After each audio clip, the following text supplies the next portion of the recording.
The temperature dips slower as each minute goes by. The pennant fever that has turned into World Series fever goes a notch higher.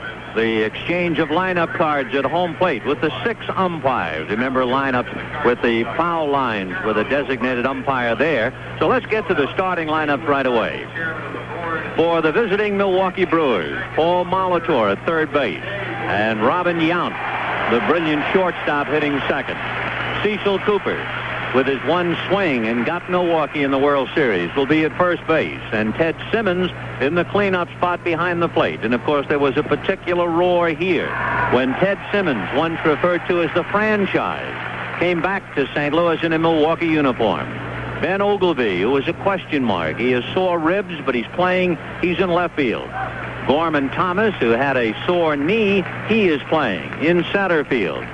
The designated hitter, remember alternate years ever since the designated hitter rule came into vogue in the winter meetings December of 1975. This is a designated hitter World Series. Roy Howell hitting 7th. Charlie Moore will be in right field. And Jim Gantner batting 9th at second base. For the St. Louis Cardinals, Tommy Herr will lead off at second base. And Lonnie Smith in left field. Pete Hernandez hitting third at first base, and George Hendrick in right field. David Green will be in center field. The designated hitter for the Cardinals will be Gene Tennis. Darrell Porter will be behind the plate, the catcher. Ken Oberkfell, who had the base hit to beat Atlanta, will be at third base, hitting 8th. And Ozzie Smith, the magician at shortstop for the Cardinals, batting 9th. The pitchers, Mike Caldwell, 17 and 13, going for Milwaukee, and Bob Forsch, 15 and 9, slowly trotting out to the mound.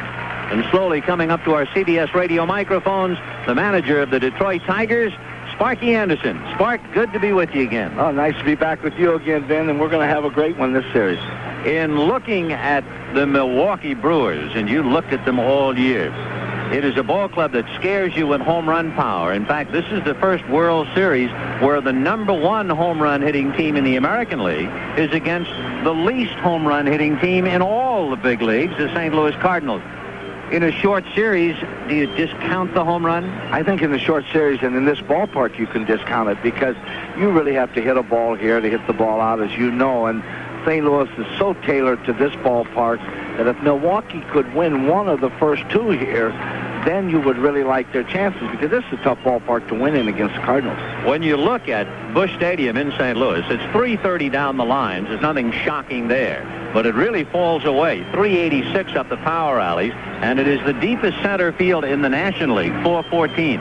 Is there any ballpark bigger than this in the American League? Well, Detroit's 440 to straightaway center and about 400 in the alleys where they are. But the only difference is here, Ben, it isn't only the distances. For some reason in this ballpark, the ball does not carry, especially during the evenings. Now, once in a while on a hot summer day, the ball will carry in left field and right field. But it doesn't carry here at all. I don't know why. Well, we will see now about the home run hitting Milwaukee Brewers as they come in here with 216 home runs this year. And they challenge Bob Forsch and the St. Louis Cardinals in Game 1 of this 1982 World Series.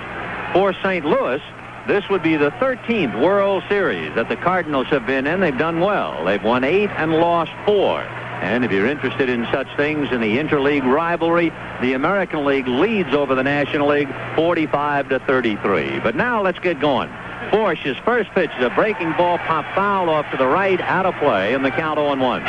Sparky, we're going to do this throughout the game because I think it adds so much more. How do you pitch Molitor? You keep the ball down, keep it away from him. He's a dead middle in fastball hitter and likes the ball up, but he preferably likes anything inside. He'll hurt you bad if you get inside. Well, he hit 302 during the regular year. Forsch's next breaking ball is up and away, 1-1. And the interesting thing about Molitor, he scored 136 runs. That's the most in the American League since a fellow by the name of Ted Williams back in 1949. Fastball is in there for a strike. In the count 1-2. Good location. Good location. They'll try to keep the ball away. And the way their defense in the outfield and infield is playing right now, then they've done a good job of scouting them. 1-2, the count to the leadoff man, Paul Molitor of Milwaukee. Back comes a fastball hit high and foul down the right field line and out of play. When you look at Bob Force, you know along the way you're going to get a fastball, a curveball, a slider, and a change. He has excellent control. He is not a strikeout pitcher. I think his high for strikeouts in a game this year was only a half a dozen. But, Vinny, he never lets you hit what you're looking for. That's the big thing about Force. Force into the windup, and the 1-2 pitch on the way. Breaking ball grounded to the right side. Easy play there for Tommy Herr to get him. One away. So a breaking ball off the end of the bat disposes of Molitor. One down, and the batter now, I guess, to everybody who has watched the American League all year, everybody's MVP over there, Robin Yount. Well, I'll tell you one thing, there'll be a lot of people arrested. It'll be an investigation if he don't get it. Robin Yount, what a year. He hit .331. He had 29 home runs, 114 RBIs, and just did everything imaginable. The first pitch to Robin, a fastball for a strike, 0-1. And, of course, Yount started in the big leagues at about 18 years old, so you have a veteran here who still has a great future in front of him. Yeah, he's got a chance to break about every record there is, Ben. The strike one pitch, good breaking ball down and away. He's one of the youngest players in history to pick up over 1,000 hits. And, of course, he's had 9 years in the big leagues, and he's only 27. Robin waiting. Force looks in to get a sign from Darrell Porter. Now the strike two pitch on the way. Fastball just outside. Ball 1-2. Force, like so many of the modern day pitchers, they're all learning about finger pressure, trying to make that ball run. Well, they have to, Vin. They've gotten so good, these guys, that if you don't make some movement, you're going to get killed. The 1-2 fastball inside, so he ran it away. Then he came back in, and the count 2-2. And that's where you got to pitch, Robin. You got to be able to get in on him. If you don't get in deep and get the ball out over the plate and get it down, especially down and in, he'll really hurt you. 2-2 to Robin Yount, and Bob Force's breaking ball is low and away. Ball 3-2. In looking at Yount, and you think ahead, if he gets aboard, Milwaukee much of a running team? Won't run too much with Cooper hitting behind him, but he can steal base. I believe he stole 14 out of 17 attempts, and he can run. Here's a 3-2 pitch to Robin Yount. Breaking ball fouled away. And, boy, Bob Force really getting up on top of it and wrapping it up and breaking it down and away.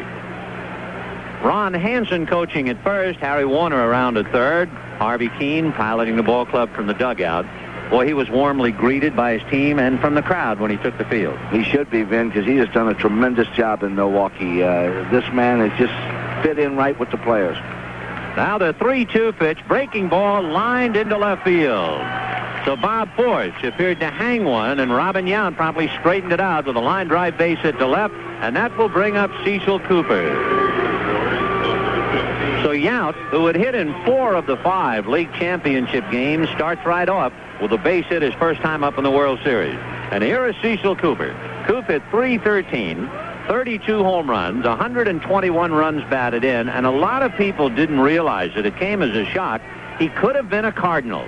He was drafted by St. Louis way back in 1970, and he was the last player cut.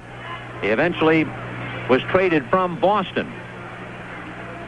The first pitch to Coop is outside, and he really puts all of his weight on his back leg. Yeah, puts all his weight on his back leg, a lot like George Brett.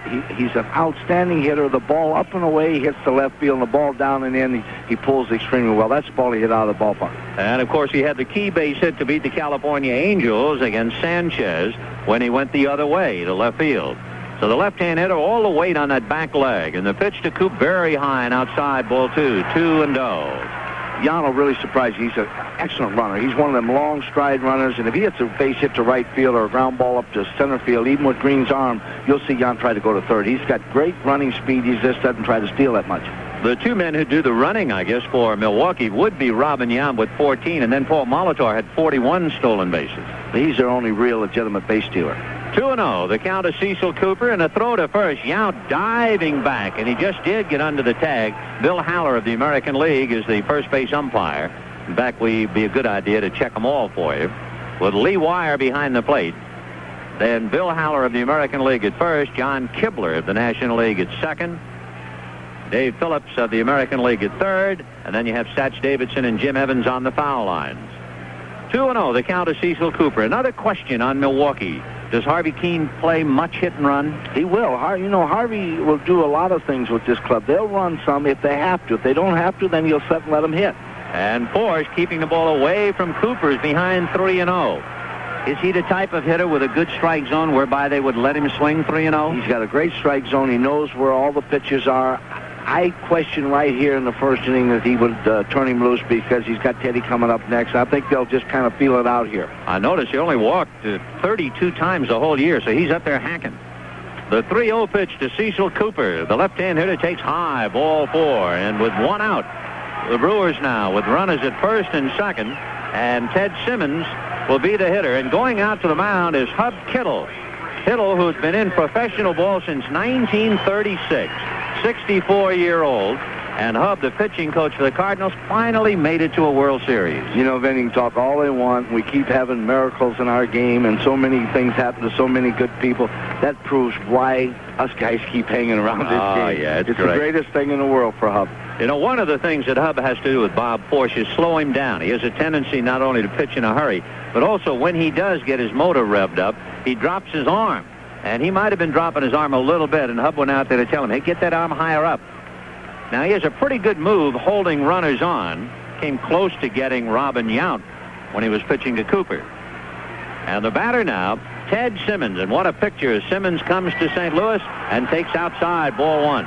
Teddy hitting .269, and, of course, he can hit it. He can hit, and you notice right away they dropped that slow curve to him. Teddy's very famous for hitting off that fastball. 23 home runs, 97 RBIs during the regular year. So the Brewers are in business here. Runners at first and second. One out in the first inning, no score. Just the start of the '82 World Series. Force comes back inside on the corner with a good breaking ball, and the count 1-1. Ominous beginning for tonight for Bud Selig, the owner of the Milwaukee Brewers. His mother, Mrs. Marie Selig, fell here in the ballpark, and they took her to a local hospital for x-rays. They think perhaps she had a broken hip. We pray not. Simmons swings and fouls one away down in the right field corner, and the count 1-2. It's an interesting series for many, many reasons, but one, of course, is the big trade between these two teams, so that now these players are coming back to haunt the other franchise. And we'll read so much about if somebody does good, well, I did it because of this and because of that. The big trade was consummated exactly 22 months ago today. That was the deal that involved Ted Simmons and Pete Vukovich, along with Raleigh Fingers, for Sixto Lescano and David Green, and Larry Sorensen and Dave LaPointe. All right, 1-2, the count of Ted Simmons. Robin Yount, a cautious lead at second. Ozzie Smith will bird dog him a little bit. And away from first, Cecil Cooper. The 1-2 pitch. Simmons grounds one up along first. Fair ball. Grabbed there by Hernandez. And the Gold Glove walks it over to the bag for the out. So Simmons hitting one right up along the bag. And we'll check with Bill Haller. I thought he had ruled out a fair ball, but Simmons coming back with a bat, and it looks like the runners will have to return. The runners thought it was fair as well. So it's a foul ball, and the count 1-2. So Ted Simmons still very much alive.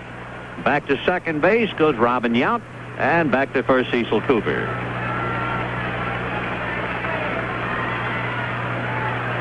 Bob Forsch in a first inning jam here, and of course that would be an excellent way for Milwaukee to start on the road.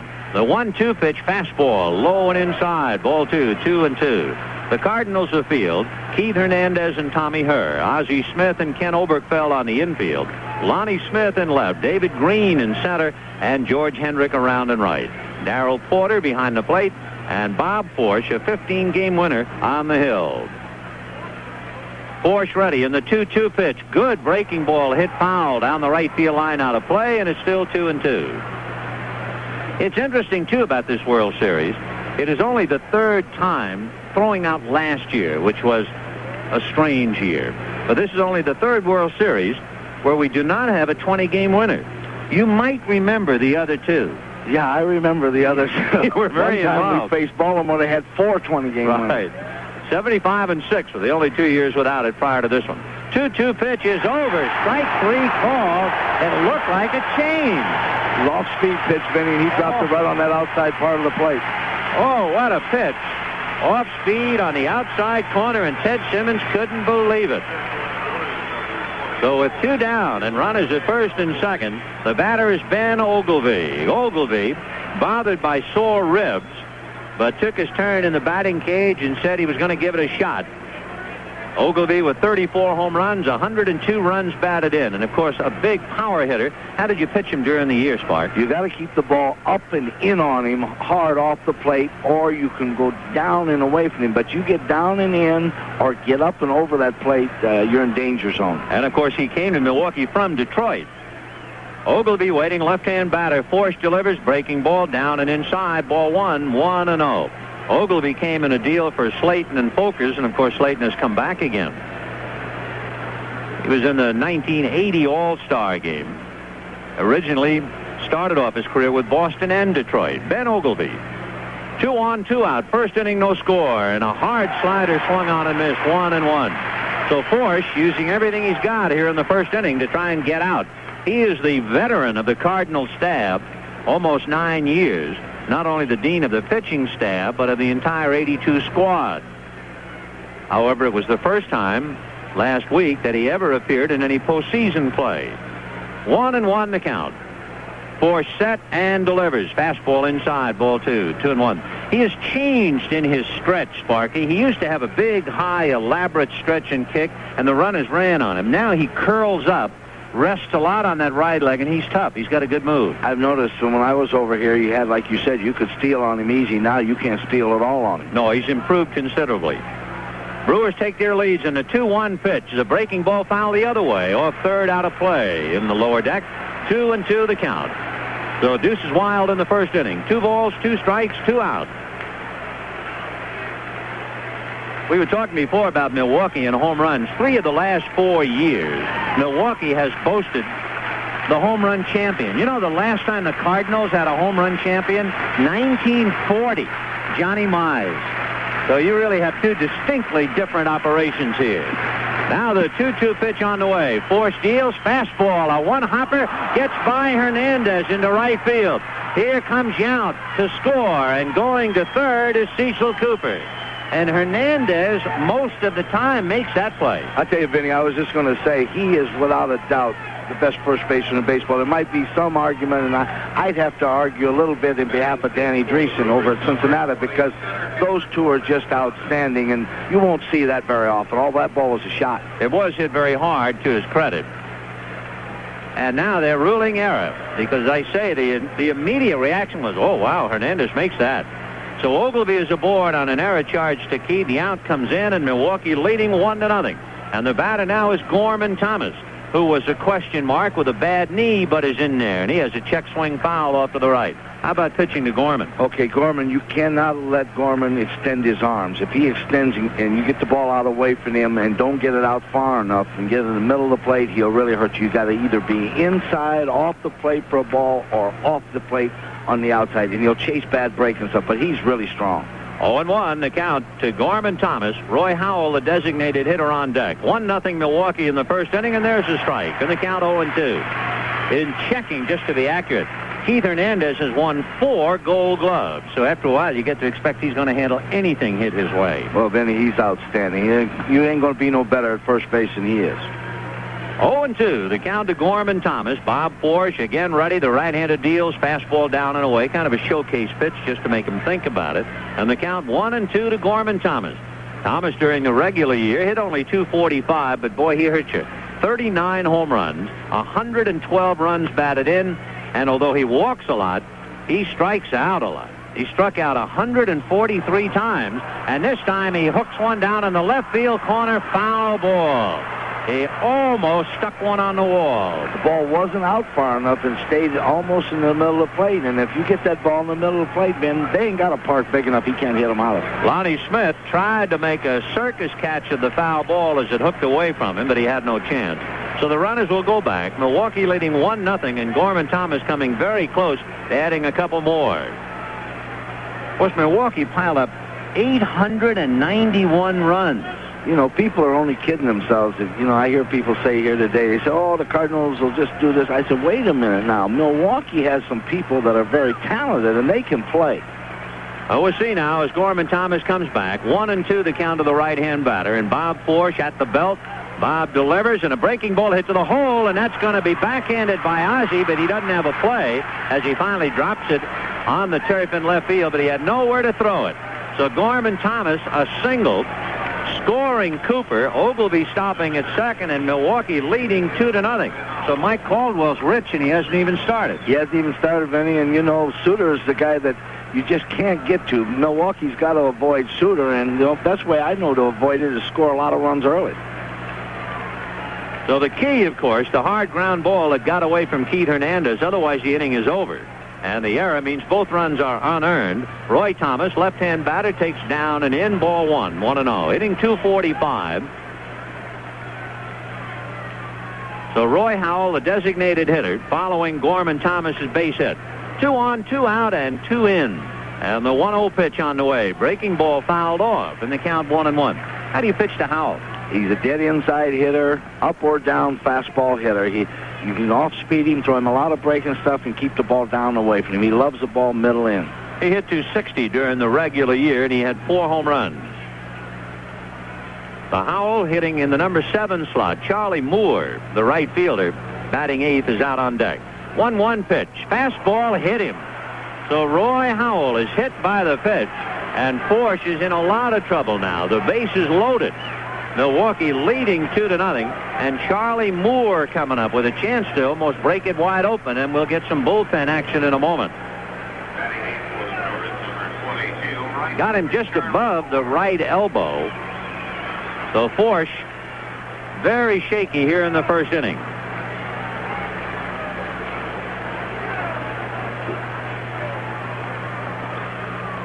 Down in the bullpen, Jeff Lottie, a right-hander, begins to throw for the Cardinals.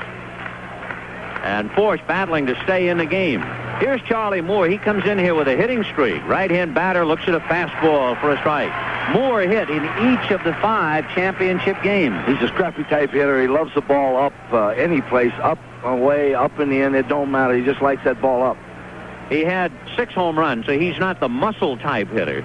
And with the bases loaded, a fastball is grounded foul. He was late getting around on it, and the count 0-2. In case you joined us late, with 1 out, Yount singled and Cooper walked. Simmons struck out, and then Ogilvie hit the ball hard, but Hernandez makes the play most of the time, but not tonight. It went for an error, allowing Yount to score, and when Gorman Thomas got a base hit, Cooper came home to make it 2-0 Milwaukee. 0-2 the count to Charlie Moore. Out on deck is Jim Gampner, the second baseman. Force ready. Strike 2 fastball has popped up on the right side and foul ground. It's Hernandez waiting and puts it away. 2 runs, 2 hits, and a very big error, and 3 left at the end of half an inning. Milwaukee 2, and the Cardinals coming up. WMAQ. In today's driving game, there are certain penalties for owning a status car, like the expense of buying it and maintaining it. But this year, we have a sensible solution. The Honda Accord LX hatchback, with an elegant interior and standard features like variable assist, power steering, and air conditioning for luxury you can afford, even if status is the last thing on your mind.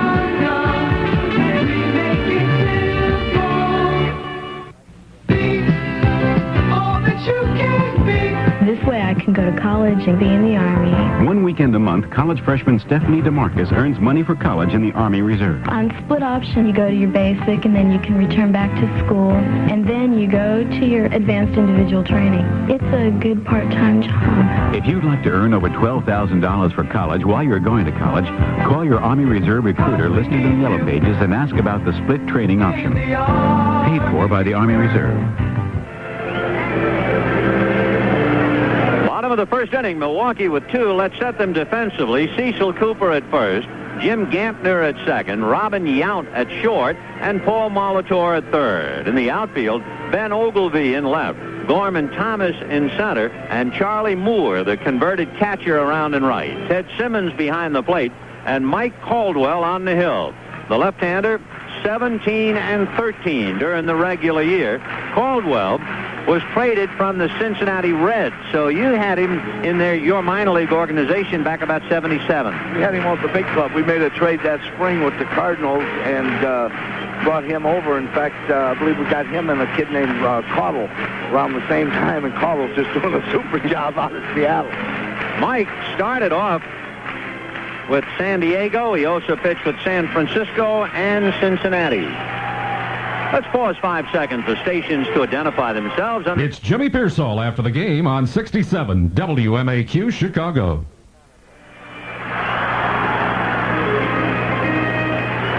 Bottom of the first inning, Milwaukee with 2, and now the Cardinals will send up Tommy Hurd, the second baseman, Lonnie Smith, the left fielder, and Keith Hernandez at first base. But before we get to them, Sparky, tell us a little bit about Mike Caldwell.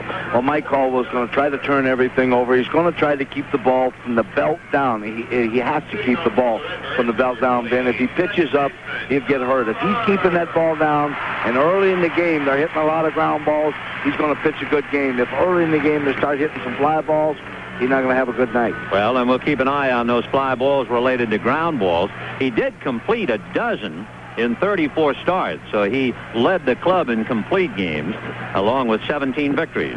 Tommy Hurd, a switch hitter, will check in batting right-handed.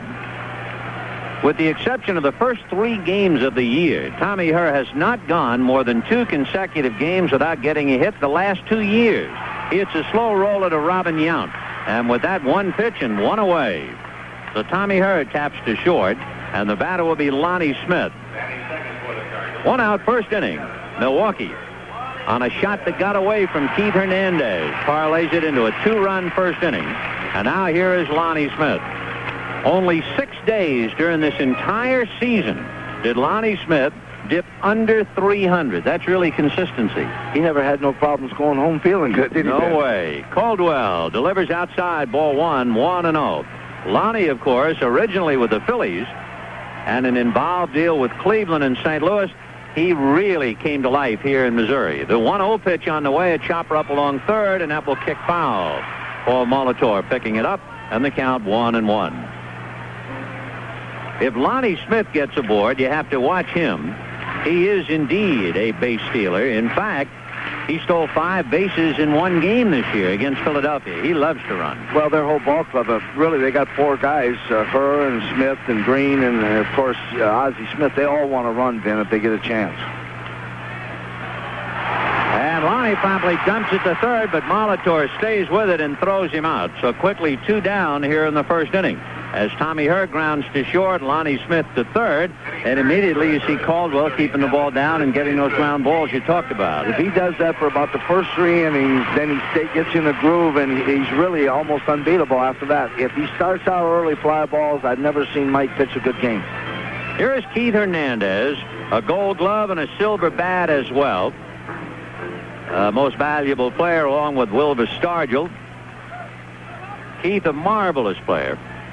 Left-hand batter waiting, and Mike Caldwell into the windup in the first pitch. Hernandez takes outside, ball 1. He will get about as many walks as anybody else on the Cardinal Ball Club. I think he averages a walk every 6 at-bats, so he has a great knowledge of the strike zone. The 1-0 pitch on the way, and that's on the outside corner. You know, Vin, people over there ask me, they don't see Hernandez. They say, is he a good player? I said, let me tell you this. Is he good? You wouldn't believe how good he is. He's scary. The 1-1 pitch on the way. Keith looks at a strike, and the count 1-2. 4 years in a row now, he has led the Cardinals in game-winning RBIs and in walks, so that'll give you an indication of what kind of a bat he has. But Caldwell into his windup. Mike comes back 1-2 and just missed outside. Tough pitch to take with 2 strikes. Yeah, but he's getting the ball down real good right now. I tell you right now, Caldwell's pitching just the type of game he wants to pitch. Hernandez waiting, and the 2-2 pitch on the way. Side armor, hit foul off third, out of place. So Mike really dropping his arm, but Hernandez hung in there very well. 2-0 Milwaukee in the first inning. Interesting, you were mentioning Bruce Sutter before, and his counterpart said he could pitch to a hitter or 2, not too many. And that would be Raleigh Fingers. The 2-2 pitch, a slow ground ball to Jim Gantner. He jammed, and Hernandez rolls out on 3 ground balls. The Cardinals go quietly, and at the end of an inning, Milwaukee 2 and the Cardinals nothing. WMAQ. We're here asking some secretaries and typists to name the typewriter they prefer most. Their answers? IBM. IBM. IBM. And their reasons. I just love my IBM Correcting Selectric 3. It lifts my typing errors clean off the page in seconds. It makes me look perfect, even when I'm not. IBM. I type statistics, so I've got an IBM Electronic 50. It automatically aligns numbers in columns, and it always remembers to put the decimal point in the right place. IBM. IBM. I get my share of repetitive typing, so I have the IBM Electronic 75. It has a memory that can store and automatically retype whatever I type in. Now when I have something to retype, the typewriter types it, not yours truly. Get the typewriter that's preferred most. IBM. Call 1-800-631-5582. 1-800-631-5582. Okay, you called to play TV Mystery Phase. Yes, we did. For $1 million, turn on your TV and identify today's TV Mystery Phase. Right. Doris, who is it? Oh, the TV's on the fritz! It's some guy named Fritz. Call us when you get a Quasar. And enough of that old TV. Get in front of a new Quasar. Incredible picture, some sets with 134 channels, ready for cable and stereo. Nobody offers you more than Quasar. For quality and dependability, shouldn't you have a Quasar? Well, we have one inning in the books here in Game 1 of the 1982 World Series. On a cool evening, at game time, it was 60 degrees, and the temperature will drop down into the 50s, certainly, maybe right about now. And what wind we do have, and breeze is never much of a factor here. It's only 6 miles an hour out of the south. The multi-purpose stadium, home of the Cardinals, both baseball and football. And, of course, baseball in the spotlight right now is Bob Force, ready to pitch to the second baseman, Jim Gantner. Then to the top of the order, Paul Molitor and Robin Yount. Gantner, during the regular year, he had a big year with the bat, hit .295, 4 home runs, 43 RBIs, and he takes low, ball 1. Tell us about him with that wood. This guy's a good player. He's a manager's player. He is a dead high ball hitter all the way. Loves that ball upstairs. The 1-0 pitch is high, but it's also inside to back him away. Ball 2, 2-0. Gantner missed 3 weeks in June and July. He had a bruised thigh. He was in a collision with Kent Herbeck of the Twins. He's lucky he only had a bruise. The 2-0 pitch is a high pop fly to straightaway center. Herr and Smith go out, but David Green comes in, and David makes the catch for the out. The fly ball to shallow center off the bat of Jim Gantner, 1 away. And the batter, Paul Molitor, who opened up the game and grounded out. He's 0 for 1. I would think, as the manager, you can get into the minds and bodies of Harvey Keene and also Whitey Herzog. Does it take a little while to settle in for a World Series? Yeah, this first game, it's hard to get into it until you at least get around the 5th inning. Ground ball to the hole, back to get it, the amazing Ozzie Smith, but his throw is too late as Molitor beats it out. Molitor is as good an athlete, just watching an athlete, him and Robin Yount, as you want to see, Ben. They're guys that could play basketball, football, baseball, golf, whatever they play, they are great athletes, both of them. Ozzie Smith, actually going back towards the hole, slid on his right knee to backhand the ball, and then he had to get up to throw to first, and he couldn't get enough on the throw. Actually, Ozzie was playing Molitor up the middle, and Molitor went the other way and got the base hit. I'll be honest, I like to see the shortstop on that ball, though, go over and backhand and come up and gun. I don't like seeing him leave his feet. No, as soon as he went into a slide, he had lost Molitor. The pitch to Robin Yount is low, ball 1, 1-0. 3 hits now for the Brewers. 2 runs, 3 hits. And, of course, they left the bases loaded. Yount takes a look. 1 ball and no strikes to count. They play hit and run with Robin? They'll run with Robin because they'll steal with Molitor. They won't worry so much about swinging. Now 1 ball and no strikes to count. Yount looks and swings and hits one over Ozzie Smith's head into center for a base hit. David Green runs it back in, and stopping at second is Molitor. And the Cardinals having a bumpy start here as Milwaukee comes in and charges them immediately. They got the ball right where they wanted, though, Ben. They got the ball in off the plate and up, and he just jammed him, and he broke the ball over short. You can't do anything about that, but Force made the pitch he wanted to make. 2 runs and 4 hits for Milwaukee, and now you get into the deep water. Here comes Cecil Cooper, Ted Simmons, and Ben Ogilvie and Gorman Thomas, and they'll get a left-hander up down in the Cardinal bullpen. as they look ahead. 2-0 Milwaukee. And Cecil Cooper, who walked in the first inning, climbs in. Open stance. Wade, as we said, on his back foot. Coop takes outside. Ball 1. 1-0. Cooper has a look down at third to Harry Warner. With Molitor away from second, Yount at first. You have speed out there. 1 ball and no strikes. The count is Cecil Cooper. 2-0 Milwaukee here in the second inning. Bob Force ready, and the 1-0 pitch is swung on and fouled back in the count 1-1.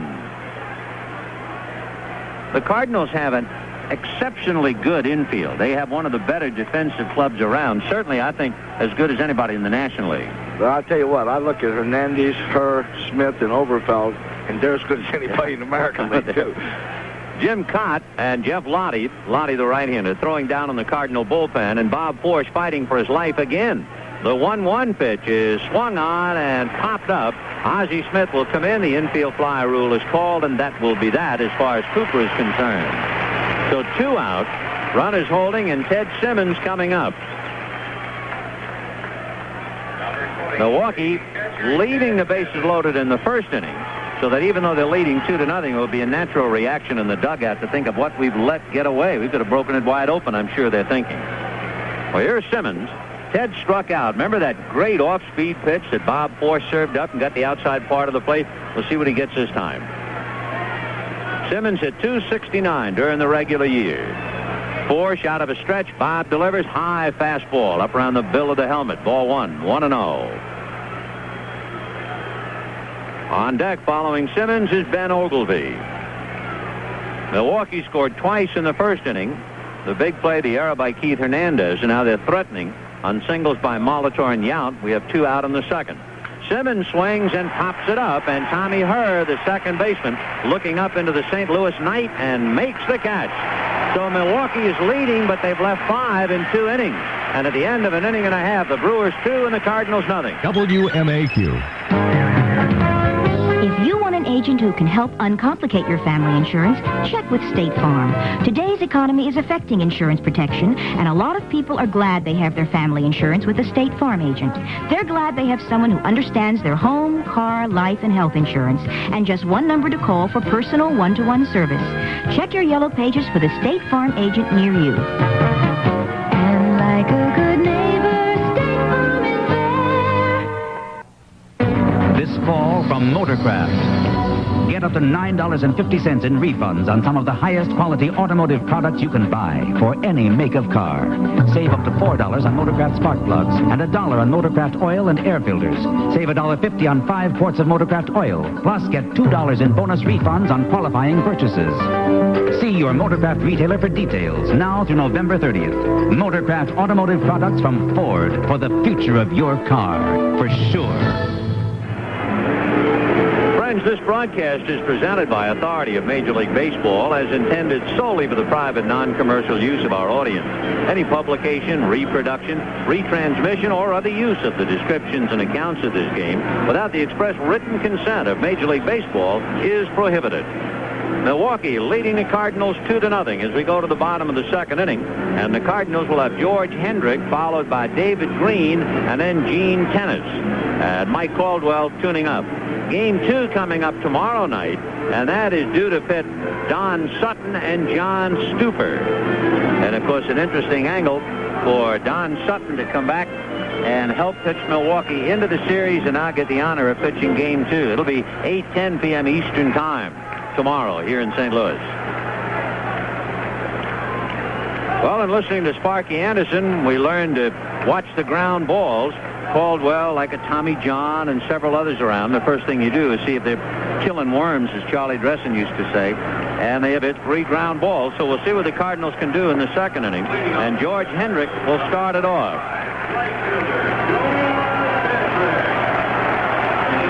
You know, Benny, here's one ball player I can never understand. I look year after year, and he has a big year every year, and you just don't really hear that much about him. This is one of the outstanding players in either league, and you never hear any attention put to him. I guess one reason is because he doesn't have that much power. At least you don't get, I think he had 16 home runs during the regular year. He takes a strike, 0-1 the count. But as you said, he's marvelous. For instance, When the heat was on, he hit .430 the last 2 weeks of the season. The strike one pitch on the way. Hendrick takes low, 1-1. He led the team in RBIs and home runs for the third straight year. And he had one particularly big game in June where he had 7 RBIs. The 1-1 pitch to George. That's on the corner for a strike. Whoa, great pitch. 1-2. Make a pitch like that when you're 2 balls, no strikes, you're going to have a pretty good night, Ben. Oh, my. Caldwell just sawed off the edge. 1-2 to George Hendrick. Started off the year with elbow trouble. Now the 1-2 pitch on the way. Caldwell keeps it away, and the count 2-2. Hendrick also had leg trouble. Pulled some muscles and missed 5 games. But as we mentioned, he's been a solid performer all year. 2-2 pitch by Mike Caldwell is swung on and hit to straightaway center. Moving over and waiting now is Gorman Thomas and makes the catch for the out. So Hendrick hits a fly ball, 1 away, and the batter now is David Green. And Gene Tennis is the designated hitter, and he is going to hit against Green.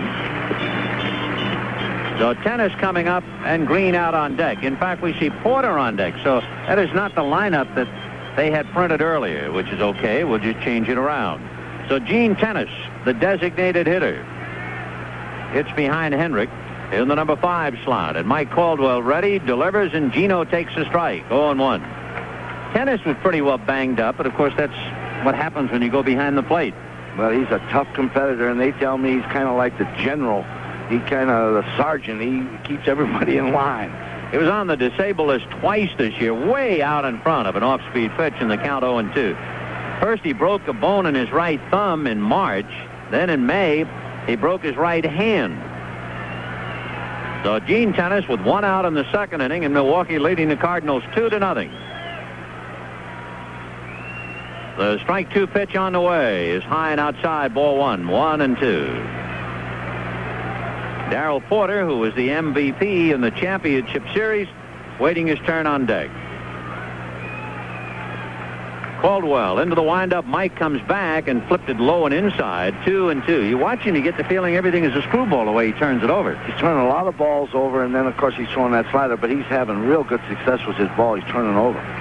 The 2-2 pitch coming up. The left-hander deals, and that's popped up on the right side. And over there is Cecil Cooper and Jim Gantner. And Cooper calling and makes the catch for the out. Knuckles to the ground as if he was catching a baby bird that had fallen out of a nest. Don't see too many first basemen handle pop flies. Anytime there's a chance to give it to the second baseman, they always deal it off. Yeah, most of them always say, you got it. That's right. Coop's in the series, and he wanted it. 2 down, and here is Darrell Porter coming off that big championship series against Atlanta. Darrell Porter, during the regular year, he had his problems. He was on the disabled list. He fractured his right index finger back in May. Veteran left-hand hitter in a crouch has a look at a pitch. Low, ball 1, 1-0. Ben, how long is it since you've been back to Milwaukee? Since 1965. I'm really looking forward to it. The 1-0 pitch on the way, and Darrell takes inside. Ball 2. 2-0. The count to Darrell Porter. If you thought they were good baseball fans then when you were there, wait till you go there now. They're the most unbelievable baseball fans. Did you see how they all came out on the field the other day? But nobody did any damage. They are just great fans. They don't harm nobody. Here's the 2-0 pitch to Darrell Porter, and that's driven to right center. Racing over is Charlie Moore. It's in the gap. Bouncing high off Charlie Moore's glove. Backed up by Gorman Thomas. And into second with a double goes Darrell Porter.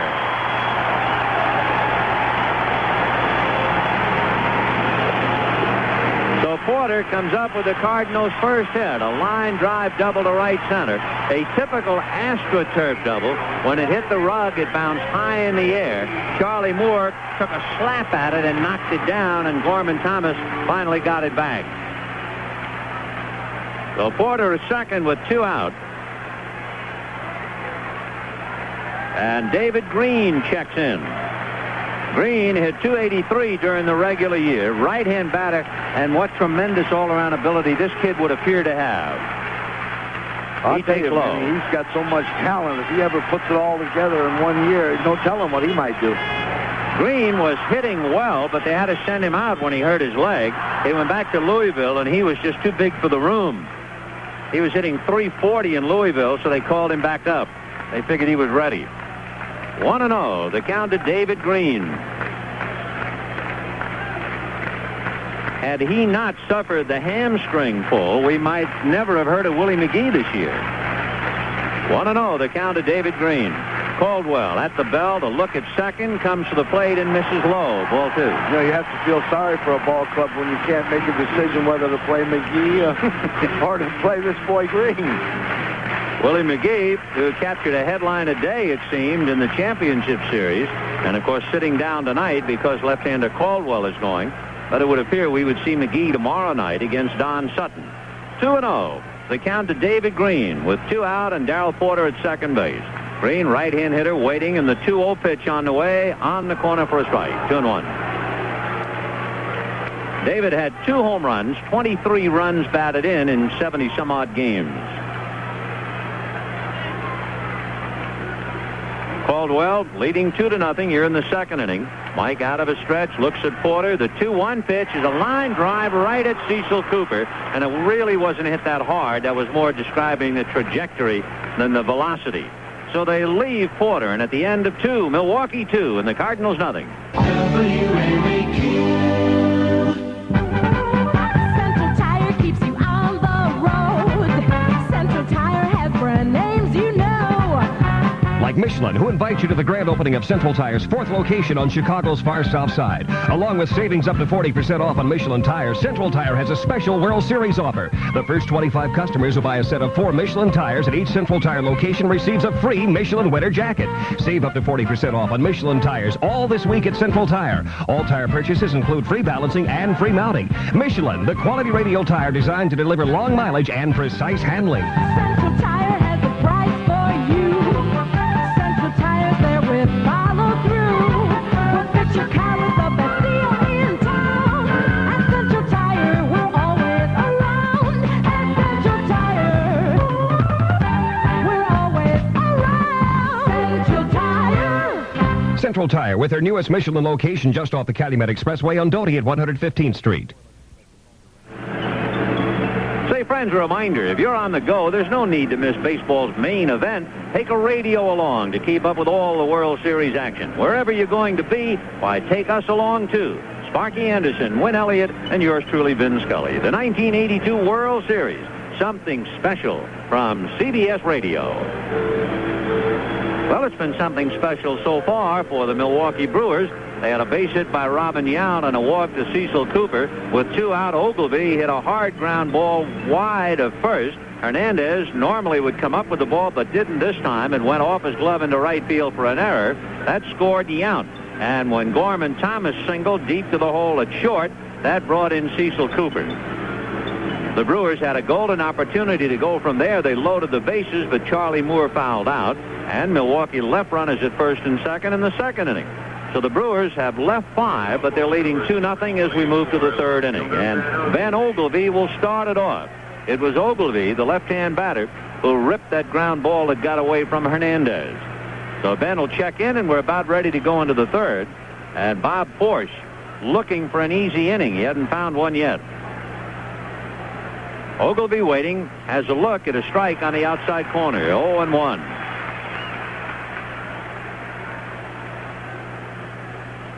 Ogilvy back up to the plate again. Bob Porsche checking in with Darrell Porter behind the plate. Ogilvy has a look low, 1-1. Ozzie Smith way over to his left to fill up the middle. Ogilvy backed out, now back in again. You might remember, 1980, he was tied in home runs with Reggie Jackson. He hit 41 that year. He grounds one foul outside of first down the line, and the count 1-2. You like AstroTurf as a professional baseball man? No, I don't like it because, to me, too many silly things can happen. Our balls that are routine outs go through like a bullet, and the ball bouncing up. A little pop fly over the infield bounces up over the fielder's head. That's kind of silly. And yet that's where we're heading. Here's the 1-2 pitch on the way. Force delivers, fastball pulled on the ground to Hurr, who has to back up to get a hop, and throws to first for the out. 1 away. The batter will be Gorman Thomas. And it was Thomas who singled to the hole at shortstop. Ozzie Smith backhanding the ball, but it didn't make any difference. He had no place to throw it, and the run came in. So Gorman 1 for 1 with an RBI. playing on a bad knee, but you really have to be hurting if you're going to miss a chance to start in a World Series game. Gorman Thomas, he's a tough old boy. He ain't going to get out of there for no little bad knee. So Thomas waiting, and Bob into the windup, and Forrest comes to him with a fastball for a strike. They're just about loading up the left side. Do they load up on him? Yeah, he's going to try to pull everything. Occasionally, he might hit a ball to right center, but very seldom. So Tommy Herr has crossed over, and you have really three men between second and third. Breaking ball is grounded to third. Ken Oberkfell picks it up and throws him out. 2 away. And Forrest, for the first time tonight, retires 2 in a row to start an inning. He retired 2 in a row to end the second inning. So he's now retired 4 in a row, and he might be settling down. I think, Ben, he's settling down now, and he's starting to get the ball where he wanted. Early in the ball game, he was making mistakes when he got ahead of people. He was making mistakes. Now he's starting to get it where he wants to. Roy Howell was hit just above the right elbow in the first inning. The left-hand batter waiting, and Forrest high and outside, ball 1, 1-0. On deck, Charlie Moore. Milwaukee 2 and the Cardinals nothing with 2 out, bases empty, top of the third inning. Now the 1-0 pitch on the way. Ground ball to the right side, fielded easily by Tommy Herr. He'll walk it halfway before throwing him out. So he's retired the side in order. 5 in a row retired by Bob Forrest, and at the end of 2.5 innings, Milwaukee 2 and the Cardinals nothing. WMAQ. My music store really had the blues. I didn't know how many drums I had in stock. And I had 500 more clarinets than I could sell. Instead of ordering banjos, I ordered ukuleles. I don't even sell ukuleles. And don't ask me about my tubas. My inventory was a disaster. Now, I heard that IBM made small computers for small businesses like mine. So I bought a small IBM computer for my inventory, and now I know what to order, when to order, and how much to order. And these days, my music store is working in total harmony. But best of all, IBM sells so many different kinds of small computers that I told my brother to buy one for his business. For more information, call IBM toll-free at 1-800-631-5582. That's 1-800-631-5582. For 80 years, Buick has had a love affair with the automobile, right down to today's state-of-the-art Century. With its very efficient form, it offers an EPA estimated MPG of 24. Use estimated MPG for comparisons. Actual mileage may be different. And in the best Buick tradition, Century has a remarkably luxurious passenger environment. 80 years of Buick went into the 83 Century. You see, Buick's love affair with the automobile isn't getting older. It's getting better. Bottom of the third inning here in Busch Stadium in St. Louis, with Milwaukee leading the Cardinals 2-0 behind left-hander Mike Caldwell. You might remember Mike opened up against the California Angels and lost to Tommy John 8-3, which reminds us, Sparky, what a year. Fantastic year. When you look over in the National League, what Frank Robinson did, Tommy Lasorda, what a great race that was down. Joe Torre, the Atlanta Braves, what a great thing. Gene Mock, Earl Weaver. I think there was so much excitement. Baltimore, the Angels, Milwaukee, Atlanta, San Francisco. I don't know where you have a better season. Yeah, the last day of the 1982 season might have been the most exciting day I've ever experienced while working in the business, with the Dodgers playing the Giants, Atlanta playing San Diego, and Milwaukee playing Baltimore. That was an incredible day. Unbelievable. And then Harvey Keane and Whitey Herzog. Now, how do you just say manager of the year? I don't know how you pick one among all that. Ken Oberkfell takes a strike in the count 0-1. The left-hand hitting third baseman takes one up in the count 1-1. Oberkfell, of course, got the base hit that won the game for St. Louis against Atlanta when Gene Garber elected to pitch to him, and it cost him. The next one is swung on and missed 1-2. Now, that's a carefully couched expression, but when Torrey went to the mound, I had to guess that Garber said, I'd just soon pitch to Oberkfell.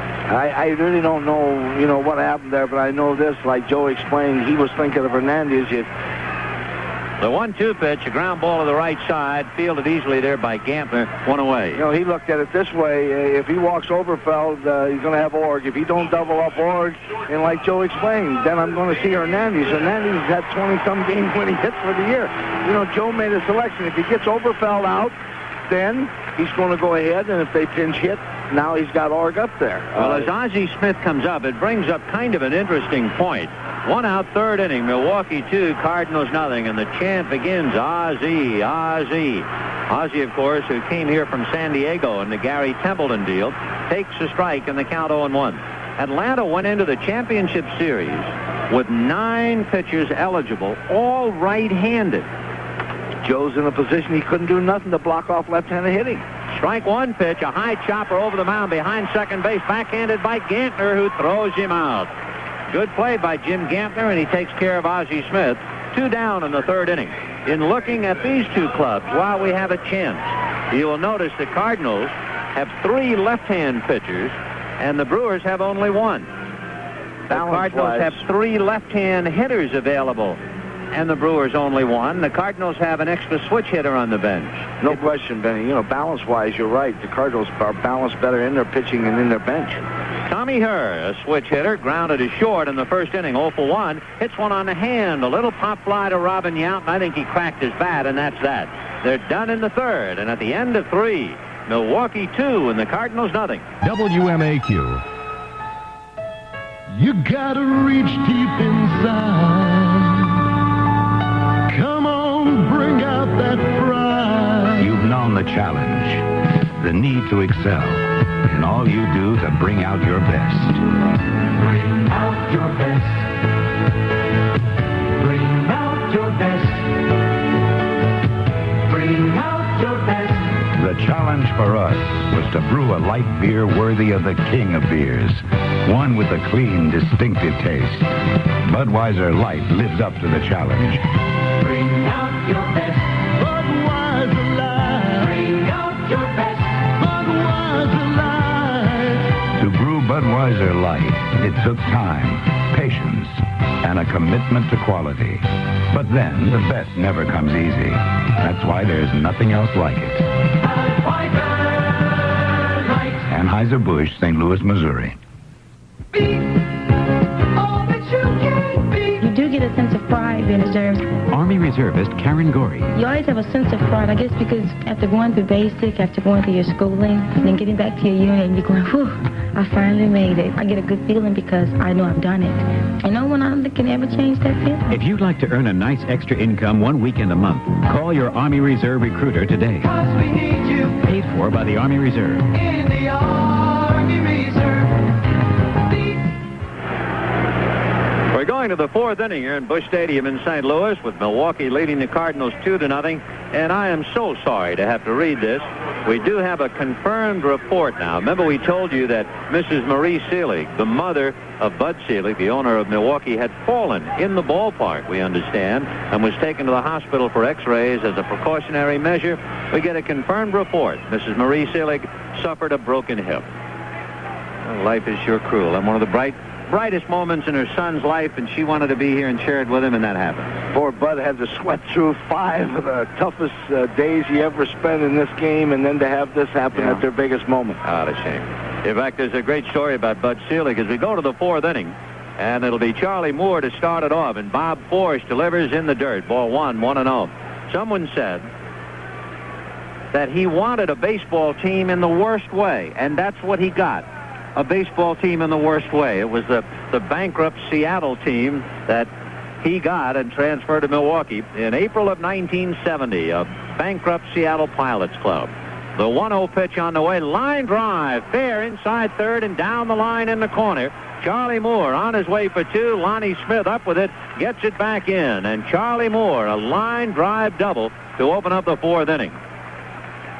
You want to talk about managers, you know, remember Leo DeRocher always said that's a manager's player. Charlie Dressen used to talk about that. That's a manager's player.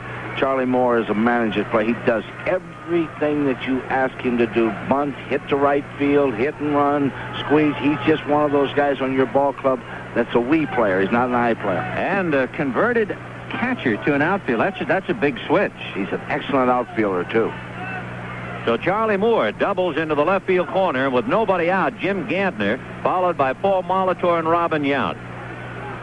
At third base, Oberkfell is playing up for the bunt. Drag bunt, and it's a hard ground ball to Hernandez, really. But on the sacrifice, he gets Moore over to third. I was just going to ask you, do they bunt that way? Okay, that's the way they play. Like you asked me, will they do the hit and run and thing? Yes, but Milwaukee does what it calls for at the time. Harvey plays, if they need to get the guy over, he'll get him over. His players will do that. Now, Paul Molitor, coming up, had 5 scoring fly balls this year. So he's facing Force with a runner at third and 1 out. Now, there are a lot of managers in the National League. Tommy Lasorda is one of them. I'd start thinking about squeeze, but I don't know. Is Molitor or does Harvey squeeze much? There ain't a chance that Harvey's going to squeeze here because Molitor and these guys have been hitting away all year and been doing it for him. Well, the infield is halfway. You don't have to come all the way up on AstroTurf. And a big overhand breaking ball is outside, ball 1. Molitor grounded to second and singled a shortstop in the second inning. So Molitor 1 for 2. Right-hand hitting third baseman. And Hernandez, Hurst, Smith, and Oberkfell moving up. Force again out of a stretch. Bob delivers, and the fastball is outside, ball 2. 2-0. Robin Yount, the big man at shortstop and the number 2 hitter in that Milwaukee lineup, is out on deck. Force has had a tough night. For instance, in 3 innings, he made 57 pitches. Caldwell, only 31 pitches. For Caldwell, 10 pitches an inning. The 2-0 pitch, breaking ball, swung on and missed 2-1. So Milwaukee leading 2-0 as Charlie Moore doubled to open up the 4th inning. Gantner sacrifices, and now Molitor trying to pick him up. 2 balls and 1 strike. Molitor had hit in 4 of the 5 championship games.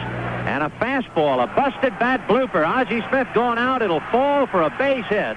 And scoring easily is Charlie Moore. And going into second base and being picked off is Molitor. I think he was hoping to catch the Cardinals asleep on a blooper to center. I thought that was a good play, though, Vinny. They got 1 out. He's blooped the ball in there. 2 guys are kind of going for it. And they're going to force the issue now that they're ahead. The bat exploded. And David Green and Ozzie looked like they were having trouble, and Ozzie Smith picked it up, and then he was able to throw it into Tommy Hurd.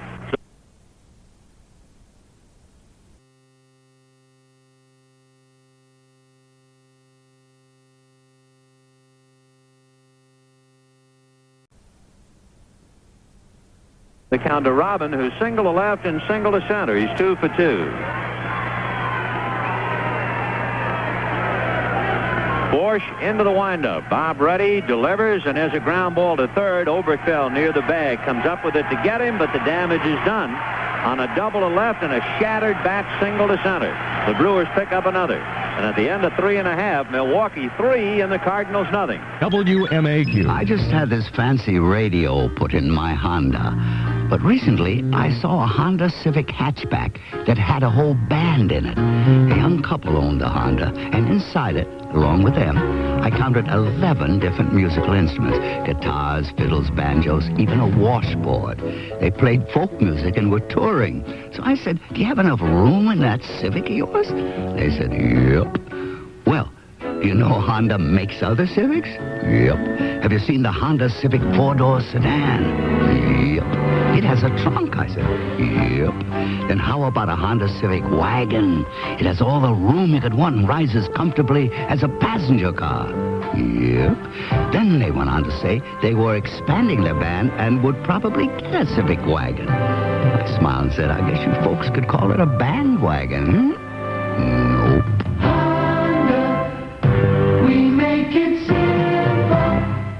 Kyle and Kyle Rowe Jr. for Regal Shoes. What? Pressure down by 6 points, 10 seconds to go, and you're in the end zone with a pass heading your way. Hey, don't remind me. It's been a long time since I've handled the old pigskin. These days I stick with kidskins. With what? Regal Dress Kidskins. Shoes with just about the softest leather you can find. That means real comfort and real good looks. And I can wear them every day. Really? Someday, son, when you grow up, maybe you can wear Regal Dress Kidskins too. Talk about pressure. Kyle and Kyle Rowe Jr. for Regal Shoes. The quality choice since 1880. We're going to the bottom of the 4th inning here at Busch Stadium in St. Louis. Milwaukee 3 runs, 6 hits. They've left 5. And the Cardinals no runs, 1 hit. They've left 1, and they've committed 1 error, which gave Milwaukee 2 unearned runs in the first inning. Mike Caldwell who can be brilliant. He had 3 shutouts during the regular season, and he has had a very easy 3 innings. As we said, making only 31 pitches in going through the Cardinal lineup. Caldwell is well rested. He worked last Tuesday. Yeah, he's well rested, and he's showing so much better now than he did the other day when he pitched against the California Angels. So Caldwell getting ready.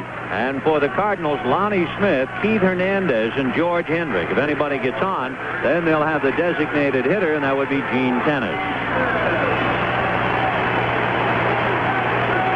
Lonnie Smith, earlier this year, had a 17-game hitting streak. He can be an electrifying offensive performer. And as we mentioned, he stole 5 bases in 1 game against the Giants. So Caldwell just trying to keep him off the base pads. And the first pitch is a check swing foul off first, back into the lower deck, out of play. 0-1.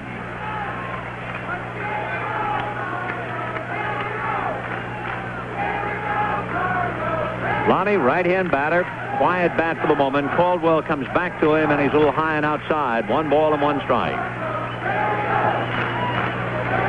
Been a while, of course, for a World Series here in St. Louis back in '68. Here's the 1-1 pitch on the way, and that's outside, ball 2, 2-1. And, of course, in '68 featured, among other things, the Detroit Tigers and a classic misplay in center field by Curt Flood that eventually led to the big one. Caldwell on the rubber, looks down to get a sign. The 2-1 pitch on the way is hit foul off to the right, out of play, and the count 2-2. There were 3 pretty good pitchers in that series. Over at Detroit, McLean and Lolich. Not too bad that Lolich had a great series. And then Bob Gibson wasn't bad for St. Louis. 2-2. Lonnie Smith waiting, and Mike Caldwell into the windup. And the 2-2 pitch, fastball outside. Ball 3, 3-2. And in talking about the World Series and the Cardinals, how about the Cardinal and Detroit World Series in 1934, when Kennesaw Mountain Landis, the commissioner, had to take Ducky Medwick out of the game to restore order against Detroit. Lonnie Smith swings and misses. Yeah, well, they were showering him with vegetables, I think. So Caldwell strikes out Lonnie Smith. 1 down, and Keith Hernandez coming up. Hernandez grounded out in the first inning. He's 0 for 1. Al Lanier coaching at first. Chuck Hiller over at third. And Mike Caldwell looks in. The left-hander ready. Back he comes, and there's a ground ball to the right side. Gantner in front of it easily. Flips over to first to Cecil Cooper. So quickly 2 out in the 4th inning. We were talking before about how happy we were for Hub Kittle, the pitching coach of the Cardinals. He'd been in professional ball since the 30s. And we are also happy for a lot of people, but particularly for an old friend of ours, the pitching coach of the Milwaukee Brewers. And that, of course, would be Calvin Coolidge, Julius Caesar, Tuskahoma McLish. You know, I don't think, Vinny, I've ever heard anybody not say something nice about Calvin. The first pitch to George Hendrick on the outside corner for a strike, 0-1. 2 out in the 4th inning. Milwaukee 3 and the Cardinals nothing. And Caldwell back with a pitch and a 1-hopper flag by Cecil Cooper. Overhands to his pitcher, Caldwell, coming over. And that's that in the 4th inning. That means 7 in a row retired by Caldwell. And at the end of 4, Milwaukee 3, Cardinals nothing. WMAQ. Delco Electronics presents the car radio of the future, the ETR. What do you think of the ETR, sir? Well, it's supposed to be a pretty nice movie for the whole family. No. The kids really seem to love the little creature. You've apparently confused some movie or another with Delco Electronics ETR, which stands for Electronically Tuned Receiver. Oh. You've confused sci-fi with hi-fi, sir. You mean you're not referring to any alien... Well, if you're buying a new car, you want the latest in sound systems, not an alien object. No, you want a sound system that's up to the technology of the car. You mean like the ETR? That's right, packed with technology. Electronically locks in a radio station precisely. Huh. Since Delco Electronics built the electric drive system for the lunar rover the astronauts drove on the moon, they ought to be able to deal with your car radio. I suppose. How can I check out this ETR? For a closer encounter of the best kind... I was afraid you were going to say something like that. Drop into any GM dealer for a demonstration. During the summer, CBS TV put on a show called Filthy Rich, and it became a huge summer hit because it was so funny. I sat there and laughed out loud at that thing. I guess I wasn't alone because it was #1 in its time slot every week it was on. Now, that's what you call earning its right to be there. It's called Filthy Rich. And that's funny. Money can't buy. It's a winner going in. And it's going on Wednesday at 9:30. That's 8:30 Central and Mountain, right after Alice on CBS TV. Well, we have 4 innings in the books here at Busch Stadium in St. Louis, and it has been all Milwaukee. 3 runs, 6 hits, and no errors for the Brewers. And with the Cardinals, no runs, 1 hit, and 1 error. What a name for a team to come to St. Louis and give Gussie Busch's team a bad time. The Brewers. Yeah. In the 5th inning, it'll be Cecil Cooper, the left-hand hitting first baseman, then Ted Simmons and Ben Ogilvie. Cecil Cooper walked in the first inning, popped up in the second, and made a nice play on that hard hit ball by Hendrick. He made that look easy. This is a good first baseman. He's a fine first baseman, and he's just an excellent baseball player. And Bob Forsch, who settled down and then was rudely treated to that double by Charlie Moore that led to a run in the 4th inning. Forsch ready, delivers, and the fastball sliced in the air to left field. Lonnie Smith has a play, moves in under it, and makes the catch for the out. So 1 away, and the batter, Ted Simmons. So this is the 3rd time around for Bob Forsch on some of these hitters. Ted Simmons struck out and popped up 0 for 2. 3-0 Milwaukee. 2 unearned runs in the first inning, picked up another in the 4th. And when you think about it, Forsch is unlucky. The right-hander ready and delivers, breaking ball, low ball 1. 2 unearned normally than the 2, and then a broken bat. I mean, he made a great pitch on Paul Molitor. The 1-0 pitch, Simmons drives it to right field, hooking down the line, foul, and the count 1-1.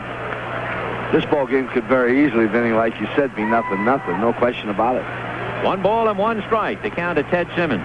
By the way, I hope it doesn't happen, but there is a nightmare alley here at Busch Stadium in St. Louis. I don't know how long they're going to allow the condition to exist. Here's the 1-1 pitch on the way. Simmons drives this one deep to right. Back goes Hendrick, away back. It's gone. Home run, Ted Simmons, and he has returned to St. Louis with a vengeance. Would you say, Vinny, that that's his calling card to say, I'm back? I tell you that. You talk about a ball player's dream. Simmons, who was always held in high regard here. In fact, when Joe Torre was playing first, he said, I can't catch here. Simmons is the franchise. And he was traded away by Herzog. Now he comes back to bang one out against Bob Forsch. To get back to the nightmare alley, it has to do with the foul poles. 4-0 Milwaukee, and the batter Ben Ogilvie aboard on the error, hit that ball that got away from Hernandez and grounded out 0 for 2. Ogilvie slices one foul out of play. The foul poles go from the ground all the way up naturally. Now, just as they get above the first deck, the beginning of the second deck, the foul pole is almost encased in concrete. You see how the yellow pole has the blue on each side of it? Yes, you can see it. And the blue juts out. And you talk about an umpire having to be a surveyor if a ball is hit down into that wedge of concrete. The pitch is inside 1-1. I don't know why they don't chip it away or paint it all yellow and have it a home run if you hit either side. But you really have to have the eye of a jeweler to call a ball that's going to hit that concrete. Ground ball to the right side to Tommy Herr. He picks it up easily and throws to first in time for the out. So 2 down here in the 5th inning.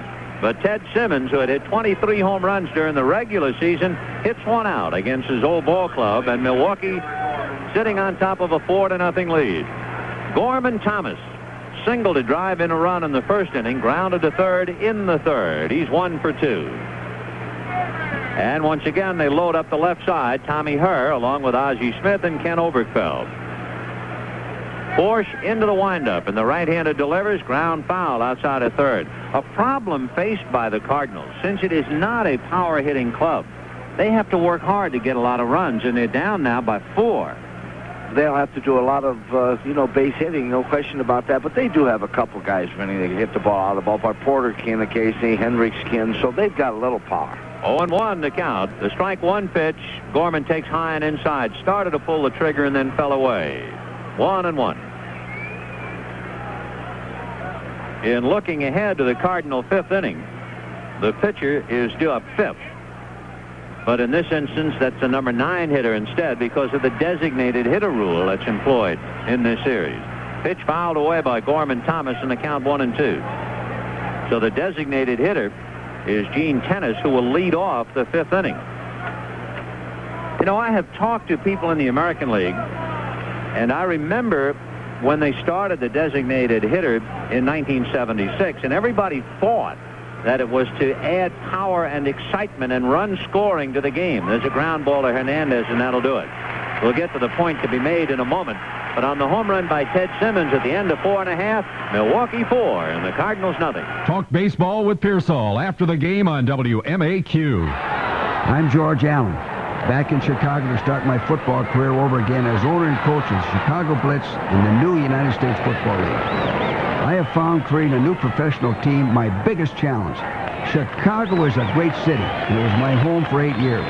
In '63, I helped bring a championship to this city. Now I intend to work longer and harder to bring another winner. We want the Blitz to be a team the people of Chicago can be proud of. Already we have signed 5 named players, including Greg Landry and Tim Reitman, an All-American. This is how we will build the Chicago Blitz, with a combination of veteran players and young stars. But as we build our team into a winner, we need your help. The football fans of Chicago. Our home will be Chicago's Soldier Field, and good midfield tickets are available. Just call 670-0100 or 670-USFL and place your order now. WMAQ. For an inside look at the stories in the sports world, CBS Radio has 2 daily shows which will interest you. Sports Time with Brent Musburger and Kurt Gowdy on sports. Brent is keeping a watchful eye on such issues as the NFL labor negotiations. Kurt serves up interviews with the big names in sports. Brent Musburger and Kurt Gowdy. Hear them here on most of these CBS stations. In the bottom of the fifth inning, the Cardinals still trying to get off the ground. They've had their wings pinned back thus far by left-hander Mike Caldwell. 4 runs, 7 hits, and no errors for Milwaukee. No runs, only 1 hit for the Cardinals. That was a double by Darrell Porter. So it'll be Gene Tennis, then Darrell Porter, and David Green. Porter's double a drive to right center that took an AstroTurf bounce on Charlie Moore. He knocked it down with his glove, and it was finally picked up by his center fielder coming over, Gorman Thomas. So Gene Tennis, who popped up in the second inning, leading off. Interesting note on Mike Caldwell. He has thrown a strike on the first pitch to the last 7 consecutive batters. And, boy, that's a great way to pitch with the count your way. Well, especially when he's got the lead, and he knows he can go ahead and challenge. It's nice when you got a 3-4 run lead. Well, let's see now if he can do that with Tennis and come up with a strike right away. 4-0 Milwaukee. Bottom of the fifth, Caldwell ready, delivers, and it swung on and fouled away, so he picked it up. And evidently now the Cardinals figure, hey, we're not going to just lay back and take. No, not at this stage, especially in the fifth inning. They get later into the 8th or 9th, they would do it, but not right now. Gene Tennis, been in the big leagues for 14 years, and of course he was on that Oakland A's club back in '74. He swings and tops the ball back to Caldwell.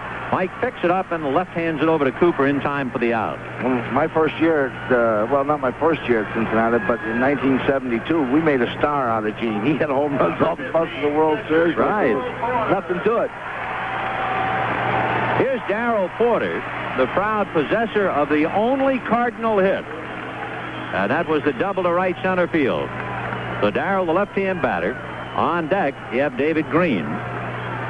4-0 Milwaukee in the fifth inning. And Mike Caldwell looks into Ted Simmons to get a sign. The left-hander into the windup, comes to the plate, and a side armor on the outside corner for a strike. 0-1. You know, a moment ago we were talking about Cal McLish, the pitching coach of the Milwaukee Brewers. And we have talked about the interchange between the Cardinals and the Brewers. Here's the strike one pitch, and Porter grounds that one to Cooper, and Coop will underhand to his pitcher Caldwell coming over. 2 down. Cal McLish has a son who was a pitcher, chip off the old block. Only he's in the Cardinal organization. Well, these two clubs, like you said, Benny, with their trades and big trades as they were, and then, of course, Galvin's son pitching in the Cardinal organization, they got to feel like they're close friends. I think it's like an alumni meeting here. 4-0 Milwaukee. 2 out, bottom of the 5th inning in Game 1 of the 1982 World Series, and David Green at the plate. David hit the ball, well, almost a check swing, not quite. He stroked it right at Cooper, so he's 0 for 1. A big swing and a miss at a pitch up around the shoulders, and the count 0-1.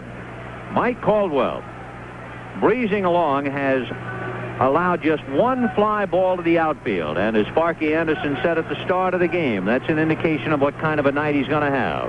The strike 1 pitch on the way is low and inside, 1-1. 1 fly ball. Hendrick hit a fly ball to center fielder Gorman Thomas.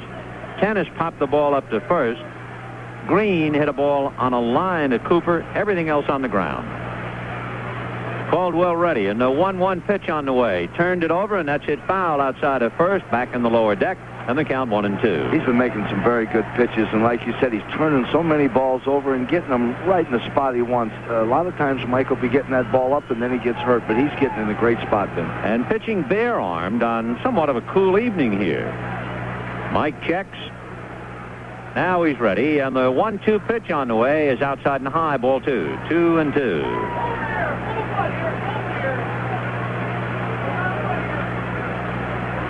David Green wearing the count. He carries 22 on his back. On deck, the left-hand hitting third baseman Ken Oberkfell. And the 2-2 pitch, a high chopper to third. Molitor has it, flips over to Cooper in time for the out. So they roll over. That's 10 in a row retired by Mike Caldwell. And at the end of 5, Milwaukee 4 and the Cardinals nothing. WMAQ. For the agent who has all the insurance most families need and all in one place, check with State Farm. That's why so many families come to State Farm and stick with State Farm. All the kinds of protection you need are right there in one convenient place. Life, health, homeowners, and auto. And so is the agent who'll give you prompt personal service on all those different policies.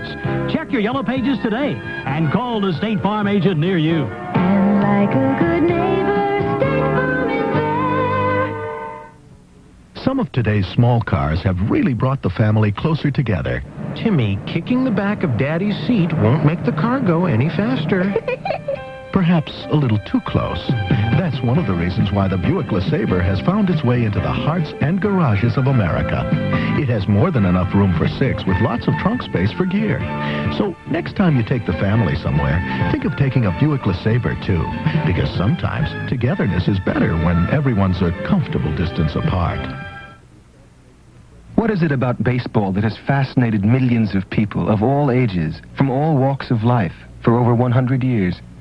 Author Roger Angell offers this insight on the fascination of baseball. Baseball's time is seamless and invisible, a bubble within which players move at exactly the same pace and rhythms as all their predecessors. This is the way the game was played in our youth and in our fathers' youth. Baseball fever. Catch it. It lasts forever. The preceding message was furnished by Major League Baseball. We're going to the 6th inning at Busch Stadium in St. Louis with Milwaukee leading the Cardinals 4-0. A magnificent performance thus far by Mike Caldwell. And all things being equal, as we have explained, by Bob Forsch, even though he has been in trouble, might only be trailing 1-0 on Simmons' home run. Except it's baseball and those things happen. That's a funny thing that if we could have got the people out there 7th, 8th, and 9th, we would have been somewhere too. Oh, we see now Roy Howell, the designated hitter, to start it off. Hits a fastball on the ground to Hernandez. Keith will walk it to the bag, and we have 1 pitch and 1 away in the 6th inning. The official paid attendance tonight, 53,723. The largest crowd ever here was a World Series game, needless to say. In 1968, they had 54,692, in case you cared. So 1 away, and the batter Charlie Moore fouled out to first and doubled inside third and down in the left field corner. So Moore has hit in 6 straight, and what a 6 games to pick. Charlie takes a strike. All 5 of the championship games against California, and then first shot out of the barrel in the World Series. 0-1 the count of Charlie. Bob Force ready. The right-hander back fastball hit foul, and he's going to have to check his bat. He cracked it. He sure did. You know, it's amazing. I was such a bad hitter that I can hear a bat crack with 55,000 people. I really can. Well, I'll tell you what, Vinny, I was worse than that. I was such a bad hitter, I couldn't even crack them. So. It's amazing, though. I never lost the sound of it. It stayed inside my head, which shows you there's nothing else in there, I guess. 0-2 the count. Charlie Moore getting a new stick out of the woodpile and coming back up to the plate. Charlie hit over 300 in the tough days in September, which is an indication of what kind of a competitor he is. He really came on. The second half after the All-Star game, he started playing the outfield so well and getting so many big hits for this club.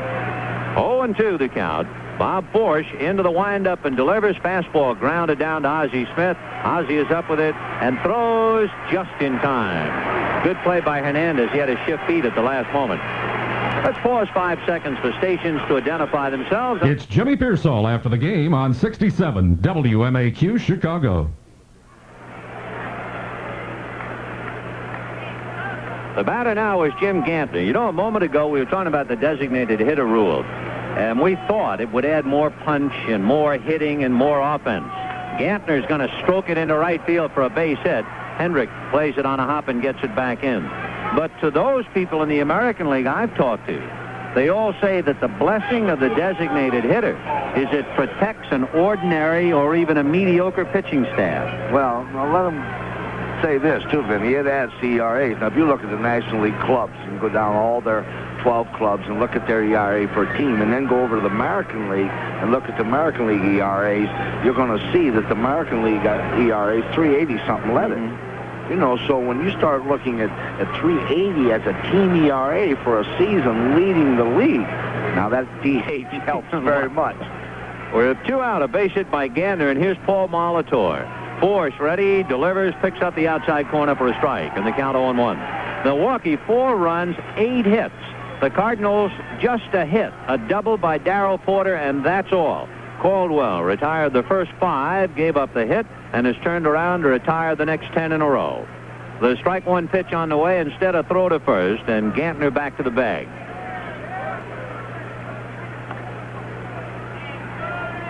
Gantner, a short lead, held on by Hernandez, and as we said, Force has a good, quick move to first.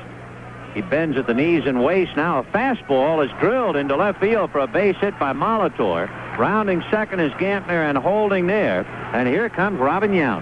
The thing right now that would bother me a little bit about Force. Force retired, 7, 8 men in a row and was keeping the ball down. Now these last 2 hitters, both of them are high ball hitters. And he's had the scouting reports on them, Ben, and now he's getting the ball back up. I think you have to watch him now. He better get back down quick or he's going to be in trouble. And the number 1 man, Robin Yount, coming up. Yount had 210 base hits during the regular year. Tonight he singled to left, then singled to center and grounded out. He's 2 for 3, and Jim Cott gets up again in the Cardinal bullpen. He's been up almost every inning. Force on a pickoff throw, but it's high to Ozzie Smith, and going back in head first is Jim Gantner. Milwaukee 4, Cardinals nothing, top of the 6th inning, and Milwaukee trying to blow it wide open now. This is a guy with a men in the scoring position. He's probably as good a hitter as you want to see in the league. Robin Yount, right-hand batter, 27 years old, hit .331 during the regular season. Force ready, delivers, breaking ball almost in the dirt. A good save by Darrell Porter. 1-0. Yount backs out for a moment, looks at Harry Warner. He's shepherding his man at second, Gantner. Meanwhile, Ron Hansen over at first, watching carefully as Molitor takes his lead. 1-0, the count to Robin Yount. Force hands it aside, reading Darrell Porter. The outfield shaded just a tad towards left. Force ready, delivers, fastball on the outside corner for a strike, and the count 1-1. Force trying to move that fastball, and that time ran it on the edge. Yount backing off, thinking it was going to miss. And Jim Cott still throwing in the pen because you have Cooper and Simmons and Ogilvie all aligned behind Robin Yount, left-hand batter. 1-1 pitch on the way. Fastball outside. Ball 2, 2-1. Yount able to take fairly good pitches without flinching, so he has to have a very good knowledge of the strike zone. This man, there isn't enough you can say about his baseball, Ben, but I also want every mother and father in America to know one thing. This is one of the finest people in professional sports. You'll never meet a finer human being. 2-1 to Robin Yount. Bob Force at the belt, delivers fastball, and that's sliced over first down the right field line. It's going to land fair. Hendrick over in the bullpen to chase it. One run is in. The second run will score on a double to right by Robin Yount. It is 6-0 Milwaukee. And now you see why they talk that he'll be the MVP. If he ain't the MVP, they might shoot every person that's voting. So Robin Yount just hit it inside out, a fly ball right field and just inside the foul line, scoring Gantner and Molitor. And Milwaukee now with a very comfortable 6-0 lead. And for Robin Yount, all he has tonight, 3 for 4 and a couple of RBIs. And the White Rat, as they call him here in St. Louis, Whitey Herzog, makes his way to the mound, and Jim Cott will come in and pick up the pitches. So Bob Forsch, who won 15 during the regular year, is KO'd here in the 6th inning. And while the new pitcher, Jim Cott, is warming up, let's pause for this. WMAQ. Mr. Balone? Yes, Pearl's party planning. We got your order for petunias, orchids, assorted violins. That's assorted violets. Oh.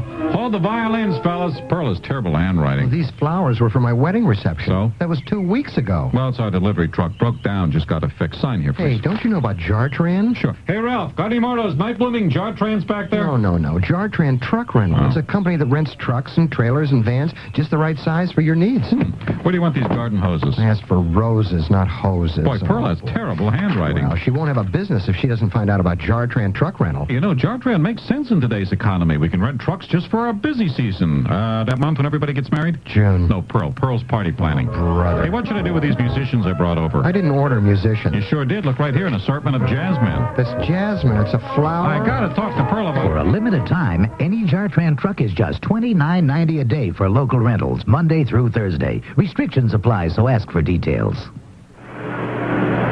The Milwaukee Brewers leading the St. Louis Cardinals 6-0 in the 6th inning of Game 1 of this 1982 World Series. And James Lee Cott, at age 43, appearing in more games this year than he ever has in a Major League career. And to give you an idea, to put Jim Cott's age in its proper perspective, the last time that Milwaukee had a winner in the World Series was 1957. And that was Jim Cott's first year in professional ball. Well, you would say that he's taking pretty good care of his body. He's remarkable. He really is. For St. Louis, they purchased his contract from the New York Yankees. He, once in a while, has been called in just to face one left-hand batter, but he'll get a team photo right now with Cecil Cooper, Ted Simmons, and Ben Ogleby. And Cott, with 2 down, trying to get Cooper and put a lid on the inning. Robin Yount at second with his double. And for Forsch, 5 2/3 innings, gave up 6 runs and 10 hits, plus a walk and a strikeout. He hit a batter, and Robin Yount at second base belongs to Forsch. Cott, a side armor that picks up the inside corner for a strike.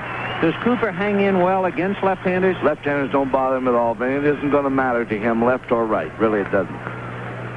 Jim Cott, the second oldest to Jack Quinn, back in 1929 when Quinn got in the series. The strike one pitch is way outside, 1 ball and 1 strike.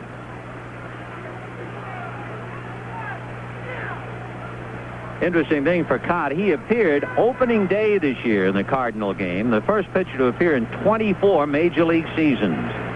Jim is ready, and the 1-1 pitch on the way, a strike, 1-2. And late in the year, Cott came in to pitch against the Dodgers, and the Dodgers sent up Manny Mota. And Cott said, it's the first time I ever pitched against somebody who's older than I was. Mota was 44. 1-2, the count to Cecil Cooper. The left-handed delivers, big, flat, soft curve, swung on and missed. Down goes Cooper.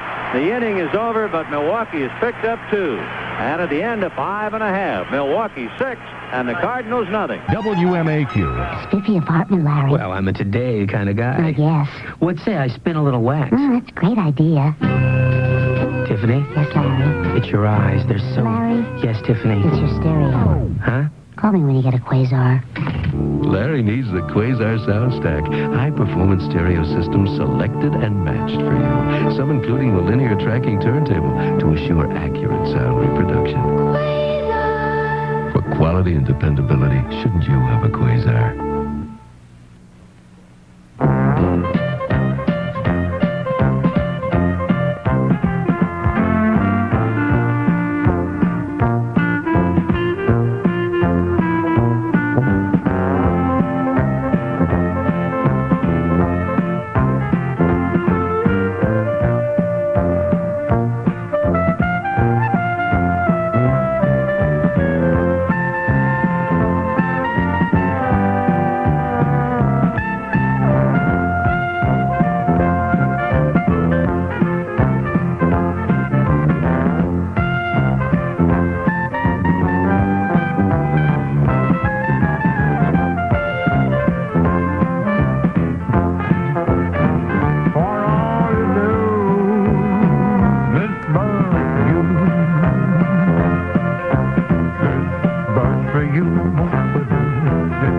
and, of course, St. Louis. We're going to the bottom of the sixth inning here at Busch Stadium in St. Louis. Milwaukee now holding on to a commanding lead of 6-0 behind the brilliant offerings of left-hander Mike Caldwell, who has held the Cardinals to one hit, a double by Darrell Porter, and he has retired 15 of the 16 batters he has faced in 5 innings. He got the first 5, gave up a hit, and has now turned around and retired the next 10 in a row. For the Cardinals, still trying to get off the ground, Ken Oberkfell, then Ozzie Smith, and Tommy Hurd. Oberkfell grounded out in the 3rd inning. He's 0 for 1. I'm wondering about somebody on the Cardinals trying to ignite a fire on a sinker ball pitcher and trying to bunt.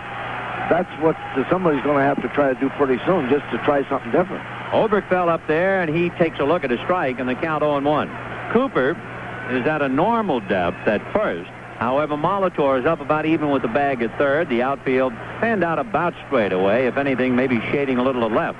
Strike 1 pitch on the way. A full swing ground ball to the right of second baseman Gantner, and Jim goes back to throw him out.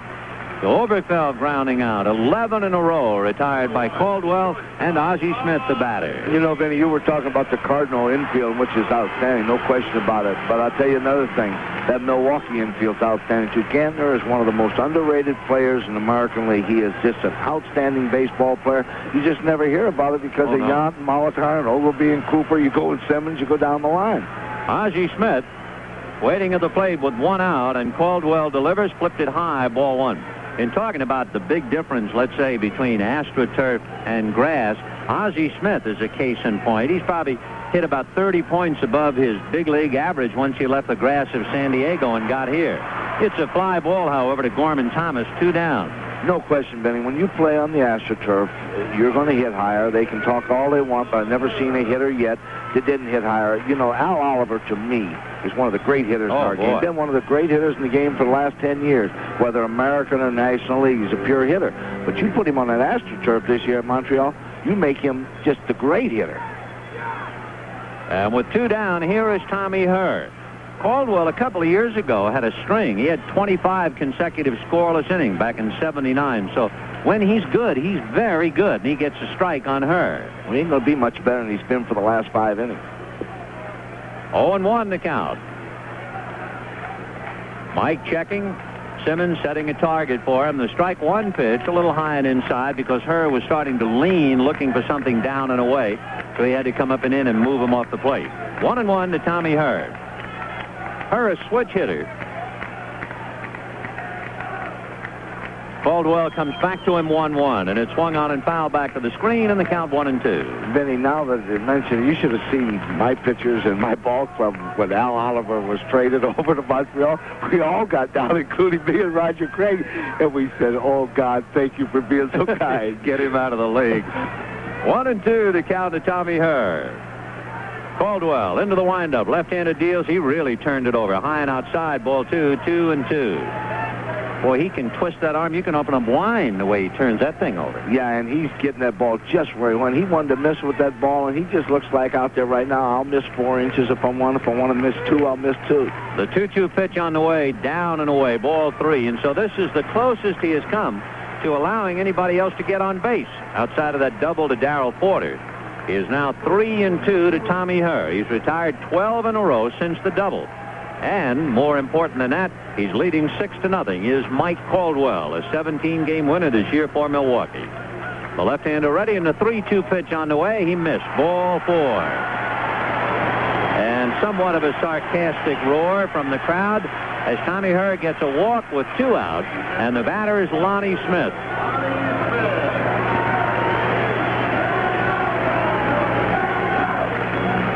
Lonnie Smith, the right-hand hitting left fielder, he had 8 home runs during the regular year. To go back to Caldwell, as we mentioned at the start of the game, he had more complete games than any other Brewer pitcher. He completed 12 of 34 starts. The left-hander ready, delivers, and it's swung on and missed. 0-1 to count to Lonnie Smith. Keith Hernandez on deck. So Bob Forsch allowed 6 runs and 10 hits. Jim Cott had to come in and get Cecil Cooper, and meanwhile, Caldwell very much in control. He works low and away. 1 ball and 1 strike to count. Caldwell is not fooling people as far as strikeouts would be concerned. He only has 1 strikeout, 1 walk, and 1 hit. The 1-1 pitch on the way. Swung on and popped foul off to the right and out of play. In the count 1-2.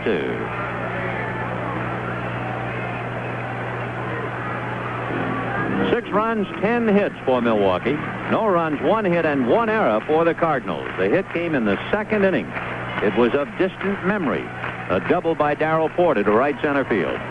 Now Caldwell out of a stretch. Mike Reddy delivers, and it swung on and missed. And Lonnie Smith, a picture of disgust and dejection as he throws his helmet and cap away. And at the end of 6, Milwaukee 6, Cardinals nothing. WMAQ. If you're a loyal fan, Honda understands you, because we've got a few loyal fans ourselves. According to the research people at R.L. Polk & Company, who check on these things, the 1981 new car buyer analysis shows Honda is #1 in owner loyalty among all leading import cars. We think that speaks highly of Honda quality and says something about the high intelligence of loyal fans.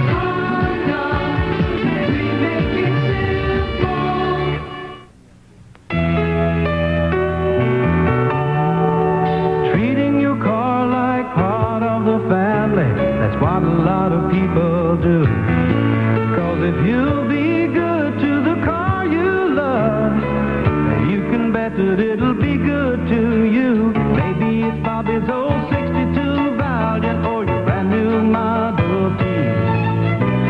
Maybe it's the vet that Grandpa's driving, but you really treat them carefully.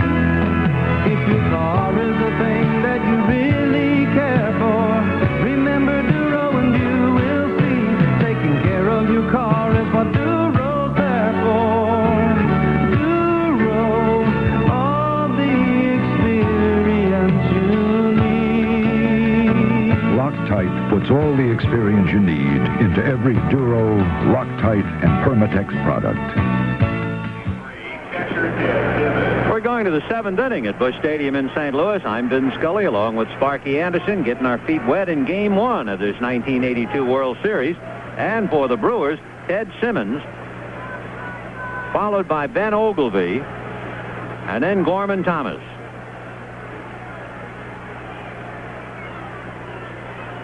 Simmons against Jim Cott, and the left-hander ready and delivers, and the fastball is low. Ball 1, 1-0 to Ted. Simmons struck out and popped up his first 2 times and then leveled a home run in the 5th inning against starter Bob Forge. Ted hitting right-handed, of course, against Cott, and the 1-0 pitch is grounded up the middle, a base hit into center field. So Simmons a base hit. You know, you were mentioning, Sparky, that you felt it would be very, very important for the Brewers to win one of the 2 here. I would think for them to walk in here and win the first game would be a tremendous psychological lift. Be a tremendous lift for them, and, you know, that way they got something going tomorrow. If they can win tonight, they come to the ballpark tomorrow very confident with Mr. Sutton.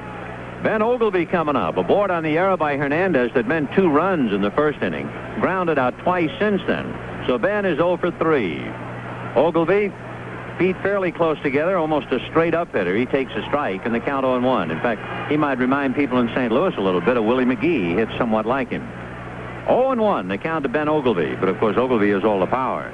Yeah, he's got a lot of power. Very quick, too. 195 home runs in his career. The strike 1 pitch, Ogilvie fouls it away outside of first, trickling just beyond the Cardinal dugout. 53,723 here at Busch Stadium, but it has been all Milwaukee. Well, they got great fans here, the Cardinal fans. Of course, at the World Series, sometimes all the true fans don't get in the park. The strike 2 pitch on the way is a big chopper up along first. Fair ball. Hernandez throws down to second and back to first, and they get the double play because Ogilvie was doing some umpiring. Ogilvie didn't run down the line, and Hernandez went to Ozzie Smith, and they played catch, and they get a 3-6-3 double play. So 2 out in the 7th inning. The batter, Gorman Thomas, had an infield single and grounded out twice.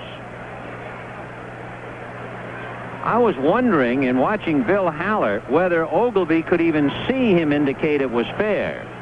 The first pitch is ball one to Gorman Thomas because Haller was almost behind Hernandez, and it could have been that Ogilvy, in looking down there, didn't see the right hand and assumed that since there was no hand showing, it was a foul ball.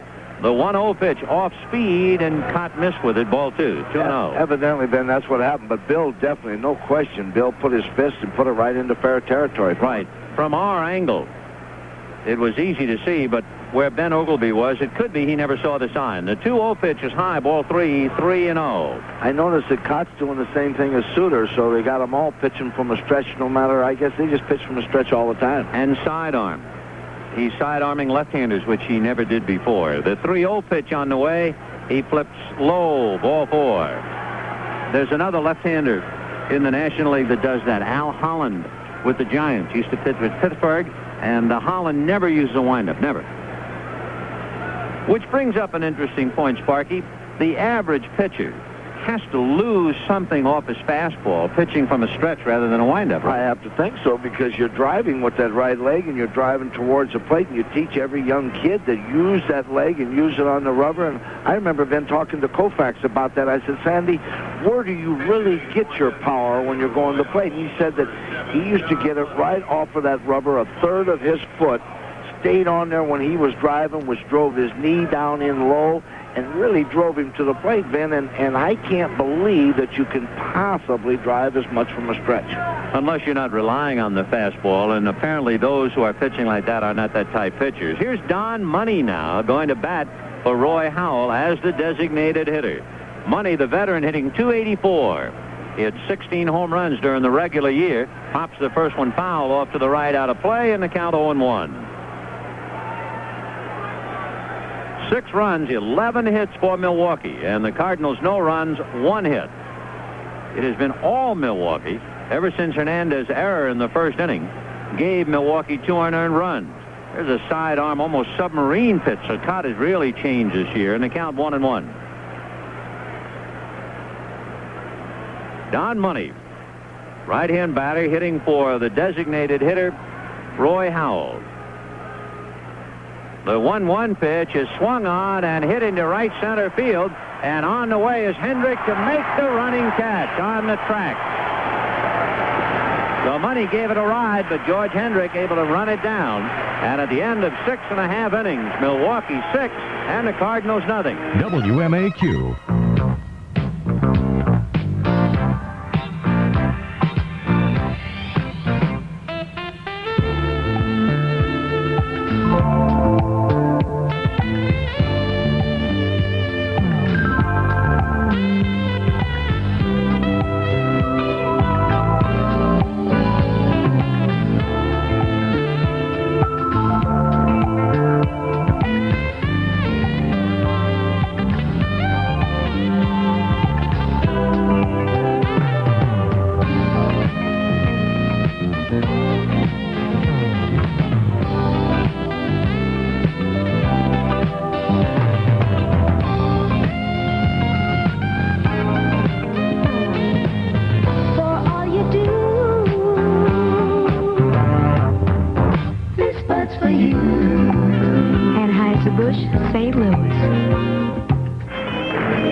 Way to start your weekday mornings. Check the sports scene with Jim Kelly in the Sports World Roundup. Jim brings you a wrap-up of the day in sports and a rundown of what's yet to come. The CBS Radio Sports World Roundup. Hear it here. And by the way, Jim's with us here in St. Louis, so you can be sure he'll have all the details of the World Series on his show tomorrow morning, the Sports World Roundup. Bottom of the 7th inning, Milwaukee 6 runs, 11 hits. The Cardinals no runs, 1 hit. Let's go back over the game again briefly. In the first inning, what would have been the third out, a hard ground ball by Ben Ogilvy, got away from Keith Hernandez for an error. It not only allowed 1 run to score, but it set up another. Then in the 4th inning, Charlie Moore doubled, and with 1 out, Paul Molitor broke his bat, but he hit a little dying quail into center that landed for a base hit to score Moore, and that made it 3-0. Ted Simmons homered in the 5th inning to make it 4-0. And then in the 6th inning, with 2 out, Gantner and Molitor singled, and Robin Yount hit a fly ball double just inside the right field foul line to score Gantner and Molitor and give Milwaukee the 6-0 lead. For St. Louis, they have not done a thing offensively against Mike Caldwell. Caldwell has allowed 1 hit, 1 walk, and he has struck out Lonnie Smith twice for his only 2 strikeouts. He has been brilliant. He retired 12 in a row until he walked Tommy Herr in the 6th inning. And he has done it so easily. In 6 innings, he's only made 63 pitches. Keith Hernandez twice grounding out to Gantner, and he has a look at a pitch down and away, ball 1, 1-0. He is almost 2-1. Strikes to balls. So Caldwell has just absolutely been in control. A 1-0 pitch, ground ball foul outside of first. Hal Lanier gives that a wide berth. 11 of the 18 outs have been on the ground. There have only been 2 balls hit in the air to the outfield. Hendrick a fly ball to center. Ozzie Smith a little fly ball to center. 6-0 Milwaukee. Bottom of the 7th inning. Now the 1-1 pitch on the way. Fastball that moves Hernandez out of there. Ball 2. 2-1. Cardinal crowd trying to shake something loose, but Caldwell all the while just minding his own business and pitching a gem. Mike, both feet on the rubber. Hernandez pinwheeling the bat around, and the 2-1 pitch. Keith hits a 1-hopper, and staying with it is Cooper. He does a 360 and throws to Caldwell. So Hernandez drilled it, and Cecil Cooper made a fine play. We mentioned earlier how well he handled a couple of balls, and of course left-handed first basemen always look good anyway. They just look good no matter what. You're right, Ben, but Cooper's just an outstanding fielder, and that's the thing I think a lot of people over here today, you know, we're talking about the Cardinals and all that. No question what an outstanding team, and of course these people here favor them, but they forget one thing. Milwaukee didn't get here because they couldn't play. George Hendrick is 0 for 2. Fly to center and grounded out to Cooper. And Caldwell delivers. There's a ground ball to the right side to Gantner. Boy, Caldwell is sure rolling along. And just like that, 2 out in the 7th inning. When you think, Benny, forced through 39 pitches in the 1st inning. And here's Caldwell with about 67 pitches, and we're almost 6 2/3 innings right now. That's right. The batter now is the designated hitter for the National League, Gene Tennis. And he has popped up and hit back to the box. So Gino 0 for 2. 6-0 Milwaukee. Bottom of the 7th inning. Caldwell on the rubber into the windup, and the left-handed delivers and flipped it low. Ball 1, 1-0. A 17-game winner during the regular year. Loser to the Angels and Tommy John in Game 1 of the championship series. But boy, has he come back breathing fire. The 1-0 pitch, a little low. Ball 2, 2-0. Tomorrow, the 2nd game of this 1982 World Series. Don Sutton for Milwaukee. The rookie John Stuper for St. Louis. And that'll be at 8:10 p.m. Eastern Time. Now the 2-0 pitch on the way. Fastball for a strike, 2-1. You know, California, a very tough ball club for Mike to have to pitch against because he got so much right-handed power, and when he isn't real sharp, that ball club can just hurt you. They got great firepower. The 2-1 pitch on the way. In there for a strike. He hit the inside corner at the knees. He's making some magnificent pitches. I think, Ben, he's making pitches now. He's got so much confidence in himself. He knows he can go in or out and up or down, whatever he wants to do. 2-2. That must be a great feeling. Not quite as great as a 6-0 lead, though. The 2-2 pitch is just outside ball 3. Big turnover that time. 3-2 the count. Caldwell, who went 3-2 and then walked Herr, his only walk tonight. That came with 2 out. And now he's 3-2 with 2 out in the 7th inning. And Tennis takes strike 3 called. 3rd strikeout for Caldwell. And at the end of 7, Milwaukee 6 and the Cardinals nothing. Central Tire keeps you on the road. Central Tire has brand names you know. Like Michelin, who invites you to the grand opening of Central Tire's 4th and newest Chicago location on Chicago's South Side. Along with savings up to 40% off on Michelin tires at all 4 Central Tire locations, Central Tire has a special World Series offer. The first 25 customers who buy a set of 4 Michelin tires at any Central Tire location receives a free Michelin winter jacket. Save up to 40% on Michelin tires all this week during Central Tire's grand opening. All tires purchased include free mounting and free balancing. Visa and MasterCharge accepted. Central Tire now with 4 Chicago Chicagoland locations, including 18th in Indiana, Cottage Grove near Cermak, Roosevelt Road near Austin, in Cicero, and their newest Michelin location just off Calumet Expressway on Doty between 115th and 130th Street exits. For more details, see Central Tire's ad in Thursday's Sun Times.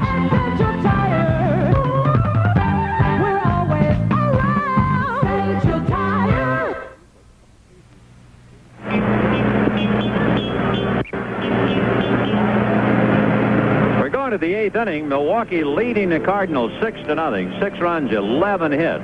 And for the Cardinals, no runs, just 1 hit. In looking at the Milwaukee lineup, Robin Yount and Paul Molitor each have 3 hits tonight. Molitor singles in the 2nd, 4th, and 6th. Yount with singles in the 1st, 2nd, and a double in the 6th inning. The World Series record, 4 hits in a game held by 40 different players. In fact, the last time it was done, Wilbur Stargell for Pittsburgh did it 3 years ago against Baltimore. So Molitor and Yount have a shot at that. Benny, that's their attack. Molitor gives about 2-3 hits every day, and Yount follows with 2 or 3. And then they start bringing on the thunder at you, Cooper and Simmons and Thomas and Ogilvie. I said, after a while, I said, our pitching coach, Roger Craig, I said, Rog, do these guys bat every inning? You get that feeling. And I'm sure the Cardinals feel that way. And for Jim Cott, he'll be pitching now to Charlie Moore, followed by Jim Gantner and then Paul Molitor. 6 runs, 11 hits for Milwaukee, and only 1 hit for the Cardinals. What a masterpiece by Mike Caldwell. And the pitch over for a strike. You know, Benny, the fans at home get to see this and listen to it. This guy umpiring behind the plate, Lee Wire, is just outstanding umpire. Strike 1 pitch on the way is fouled away into the dugout, occupied by the Cardinals, and the count 0-2. In fact, you know what Lee said to me tonight before the game? He said, when you see Sparky, I know what he's going to say. I'm a low ball strike umpire.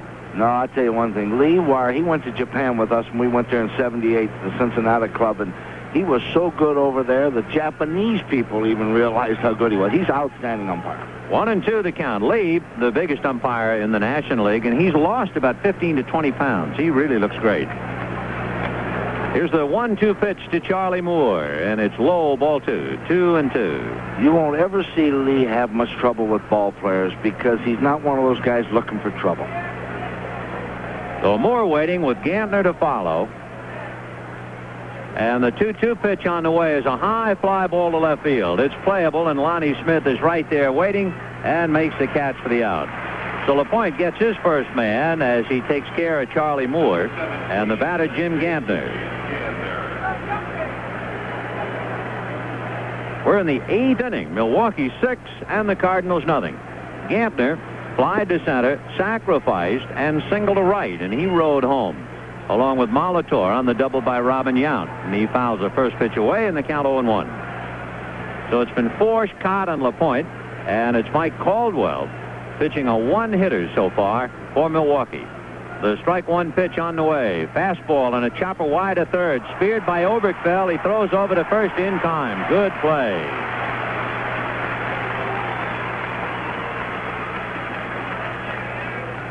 One out in the 8th inning. And Jim Gantner, having grounded out for the 2nd out, here comes Paul Molitor. Molitor with 3 hits now, so it'll be interesting to see, along with Robin Yount, if they can tie that record.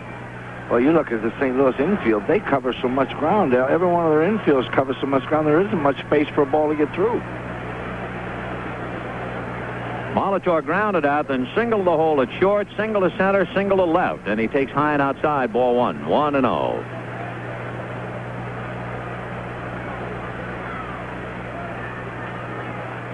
The 1-0 pitch on the way. Left-hander LaPointe delivers, jumps it in there for a strike. Dave is from Glen Falls, New York, and he moved out to California. The young left-hander had a good year. Won 9. It looks like he's going to be a mainstay for the Cardinals in the future. He gets it up and away, ball 2. 2-1 to Paul Molitor. 6-0 in favor of Milwaukee in the 8th inning, and the Cardinals are running out of time now. Here's the 2-1 pitch on the way, and that's swung on and missed. 2-2. For LaPointe, he was 9-3. He made 21 starts. He also relieved 21 times. And the left-hander's 2-2 pitch is hit right back through the box, behind second, smothered by Ozzie Smith, but no play. So Molitor has done it. He has joined a group. It is now 41 players to get 4 hits in a game. The last one was Wilbur Stargell, and now Paul Molitor. And what a record that is if the next man coming up does the same thing. That's what I was going to say, Vinny. I get the feeling when I was in the dugout, if this guy here could do it again, because I've seen him do it so much that after a while it comes ho-hum with him. Molitor is 4 for 5, and Robin Yount is 3 for 4. 6-0 Milwaukee in the 8th inning, and LaPointe delivers, fastball for a strike, 0-1. Boy, that's 7 hits for the top 2 men in your lineup. That's something.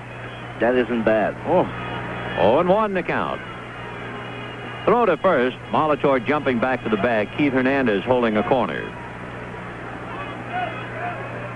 The left-hander ready, has another look over at first. Back to Yount, and he works it low. 1 ball, 1 strike.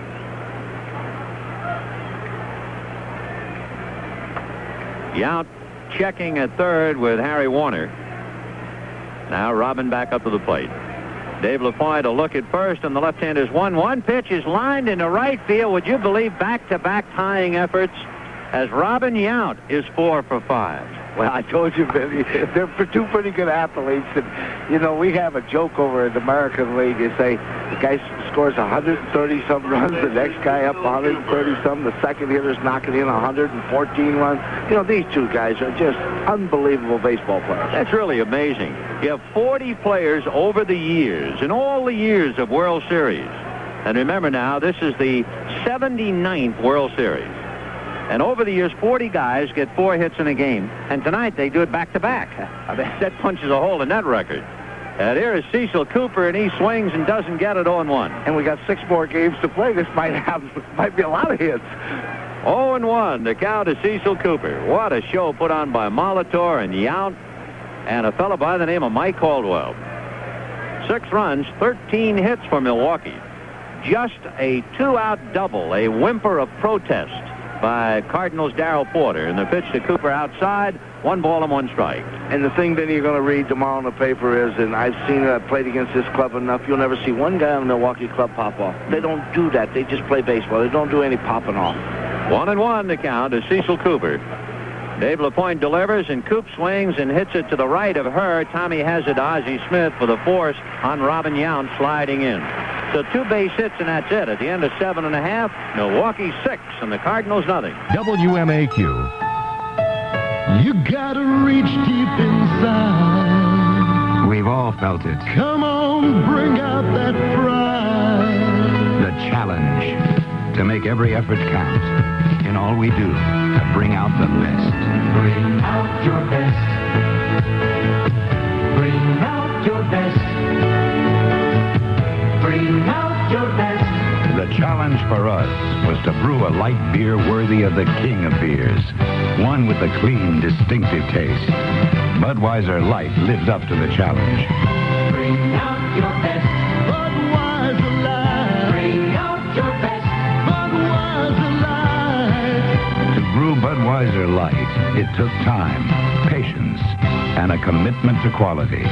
But then, the best never comes easy. That's why there's nothing else like it.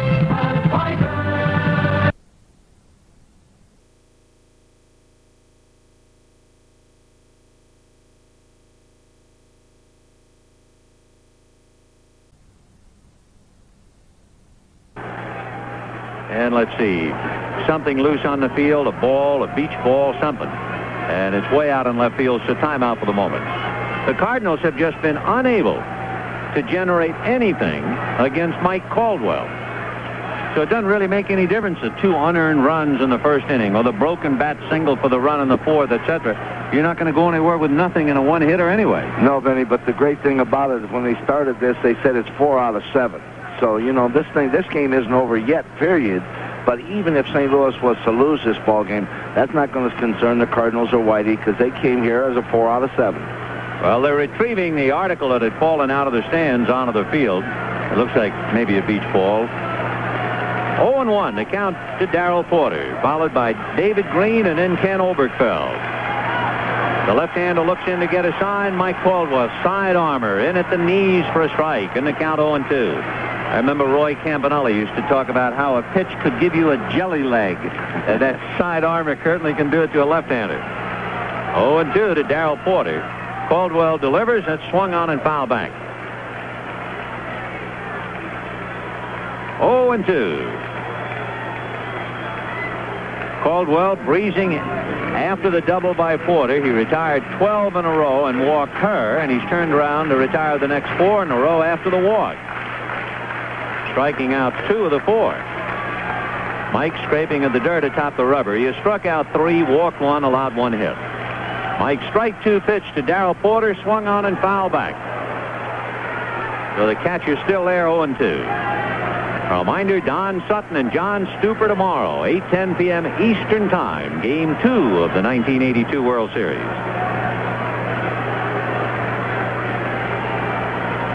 Caldwell standing back of the rubber, thinking over his pitches.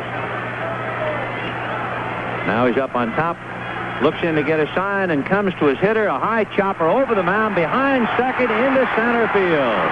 So Darrell Porter has the only 2 hits in the game for St. Louis. Well, it makes about as much sense as anything else that happened this year, that the only 2 hits against Caldwell would be by a left-handed batter. Be by a left-hander, and the last 3 pitches that he threw to Porter, he got up 2 of them, he fouled back and had good cuts, and the last one he got up, but he just bounced the ball through there. Now David Green, the batter. David lined out to first and grounded to third. He's 0 for 2. And Mike Caldwell, left foot on the rubber, looks in to get a sign from Ted Simmons. They're not going to hold Porter. They don't expect him to do any running down by 6. And Green, meanwhile, fouls it back to the screen, and the count 0-1. Caldwell has piled up 119 victories during his career, so he indeed is a veteran pitcher out there on the mound. 0-1, the count to David Green.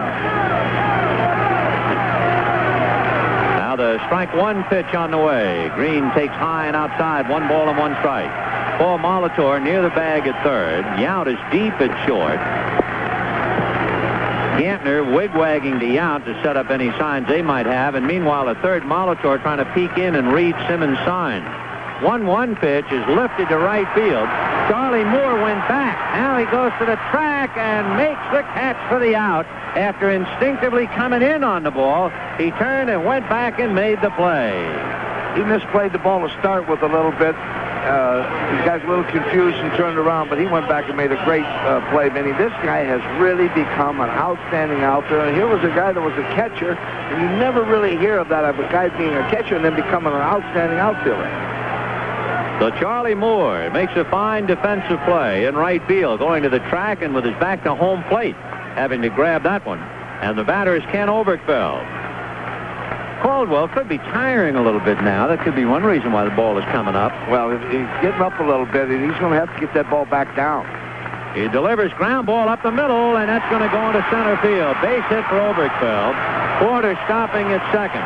Another thing, too, he is bare-armed, and Milwaukee has had a lot of time at bat.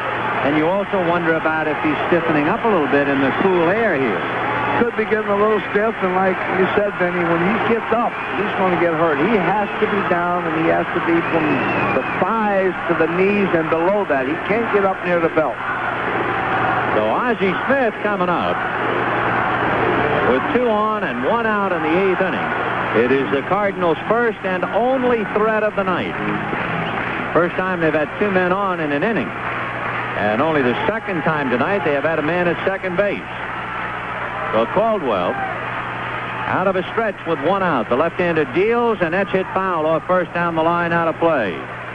Left-hander Bob McClure. In fact, that's redundant because McClure is the only left-hander. And right-hander Pete Ladd down in the Milwaukee bullpen. 0-1 the count. Caldwell ready, delivers, and that's hit to right field, but Charlie Moore is there to make the catch. He was playing shallow and handles the line drive off the bat of Ozzie Smith.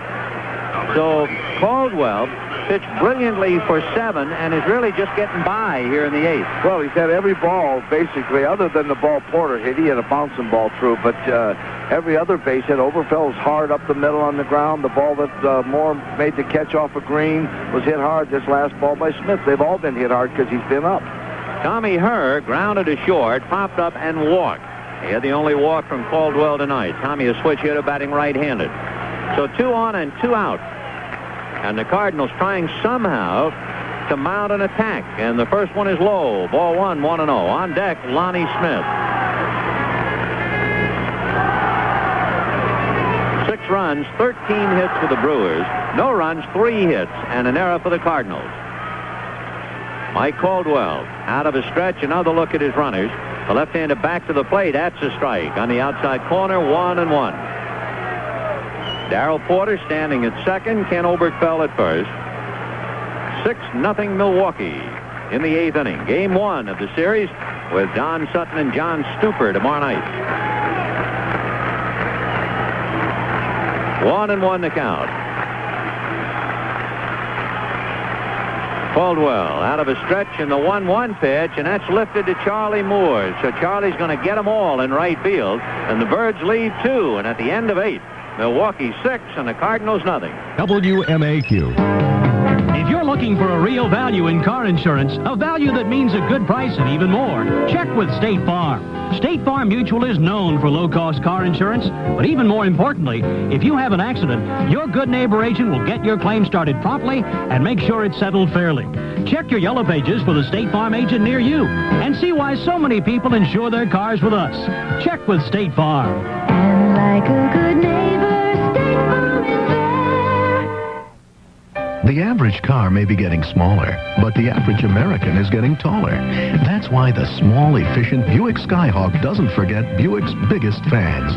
With an optional 1.8-liter engine, it offers an EPA estimated MPG of 28. Use estimated MPG for comparisons. Actual mileage may be different.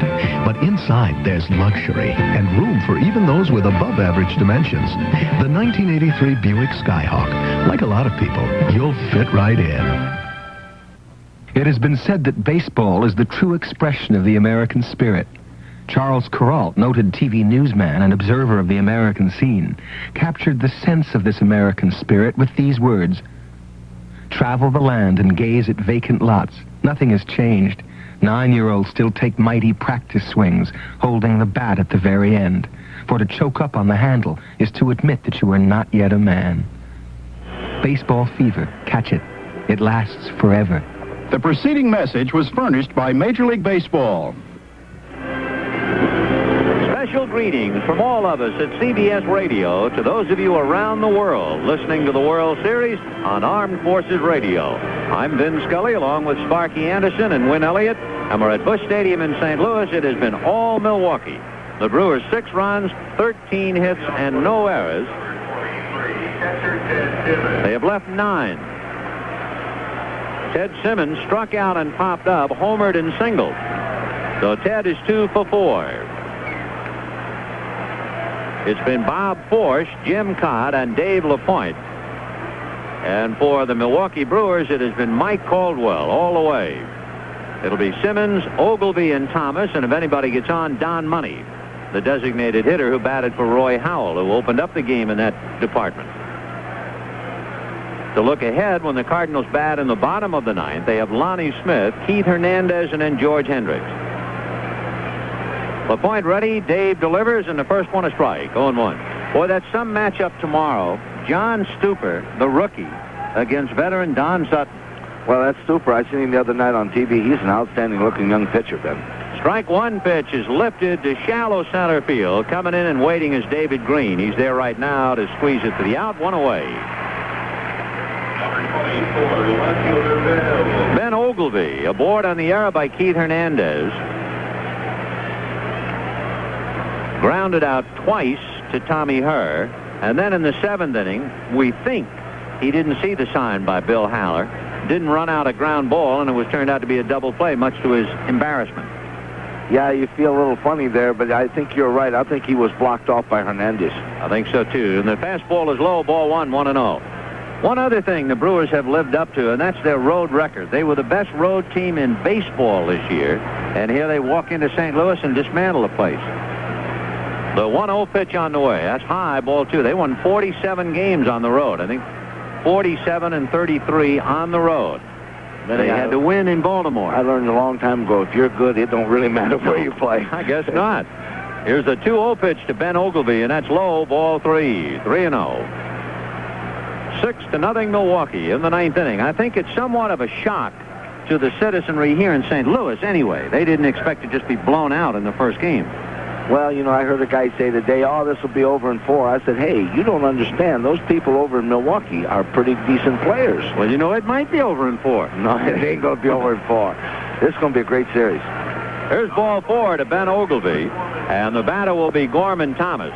The single to the hole at short, grounded to third, grounded to first, and walked. So Gorman is 1 for 3. The designated hitter and Ben Oglivie and Cecil Cooper are the trio without a hit in the Milwaukee lineup. So Thomas 1 for 3, waiting at the plate. Looks at a fastball, over for a strike, and the count 0-1. The bad part about that, though, Vinny, is the fact that now tomorrow is their turn. See, that's the way I always found out with those guys. You stop 1 or 2 today, but then the next day you go out there and they break loose. They just keep coming at you. The strike 1 pitch on the way. Little Scroogey, it seemed, hit slowly up to third. Oberkfell in a hurry, throws to first, and he had plenty of time to get Gorman Thomas, who was playing on a sore knee. So Thomas at topper to third, 2 down. Taking second on the play is Oglivie, and Don Money will be coming up. Money drove one to deep right center field for the third out in the 7th inning, and you made an interesting observation, but we were already into commercial on the out that Money hit here in St. Louis. Well, I tell you, that ball that Money hit up in that alley, people don't realize what a great play Hendricks made on that ball. But the only trouble is, in Milwaukee, he wouldn't have made a great play because he'd have got about 10 feet from where he was. It would have been bye-bye, it's in the seats. Money takes a strike, and the count 0-1. Now the left-hander Dave LaPointe ready. Back he comes. A check swing foul outside of first, trickling over to the Cardinal dugout, and the count 0-2. 3:30 down the lines, 386 up the power alleys, and 4:14 to center.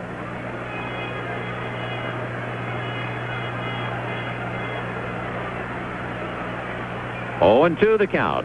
And Don Money waiting, swings as a one-hopper just by a diving Ozzie Smith. He deflected it and slowed it down. Scoring is Oglivie with 2 out, and it is 7-0 Milwaukee. And Don Money gets a base hit and a run batted in. So LaPointe gives up his second hit. And all told now, 14 hits for Milwaukee.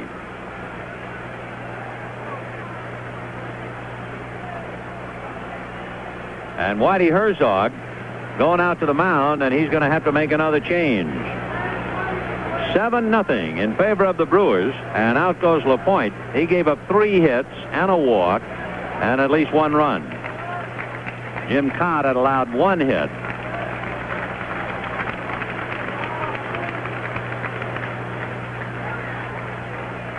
Jeff Lottie, whom we had seen warming up, right-hander, will be picking up. So Jeff Lottie, the 4th Cardinal pitcher, trying to restore a little order here. Number 32, Jeff Lottie, now pitching for the Redbirds. So Lottie will take his 8 warm-up tosses, and in a moment Charlie Moore will be up at the plate to go after him. Lottie during the regular year was 5-4, ERA of under 4, and he was in 33 games. So Lottie tuning up. As far as what kind of stuff Lottie has, basically fastball slider. He doesn't try to fool anybody, and his best stuff is when he's down, like most pitchers. Last year, Vinny, when they had that little delay in action of playing, I was down at Indianapolis. He was in the Cincinnati Reds organization. I seen him pitch. Evansville was over there playing in Indianapolis, so I was there to see him. And this young man pitched, and he came in 2 different nights, and he just pitched super for him. Well, they bring him in now to mop up in a 7-0 Milwaukee lead. And Lottie will be working on Charlie Moore. Now on the hill for the Cardinals. And on the plate. Bob Shirley was the man involved in the deal that sent Lottie from Cincinnati to St. Louis.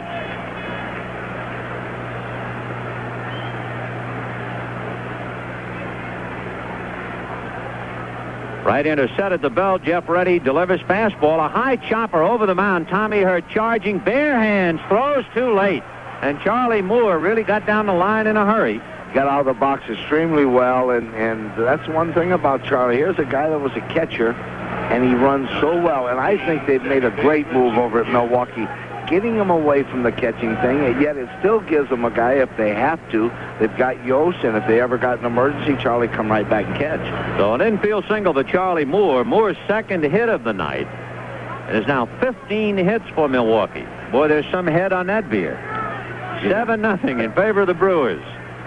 And here is Jim Gantner, and he rolls one foul outside of first. 0-1. It's been about 17 years since you've been over there, Vinny. They haven't changed. They're still drinking it over there.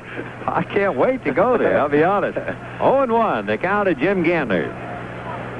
Don Money at second, Charlie Moore at first. 2 out in the 9th inning. Milwaukee 7 and the Cardinals nothing. In talking about beer or otherwise, things are a little flat here in St. Louis. The strike one pitch is swung on and missed. Strike 2, 0-2.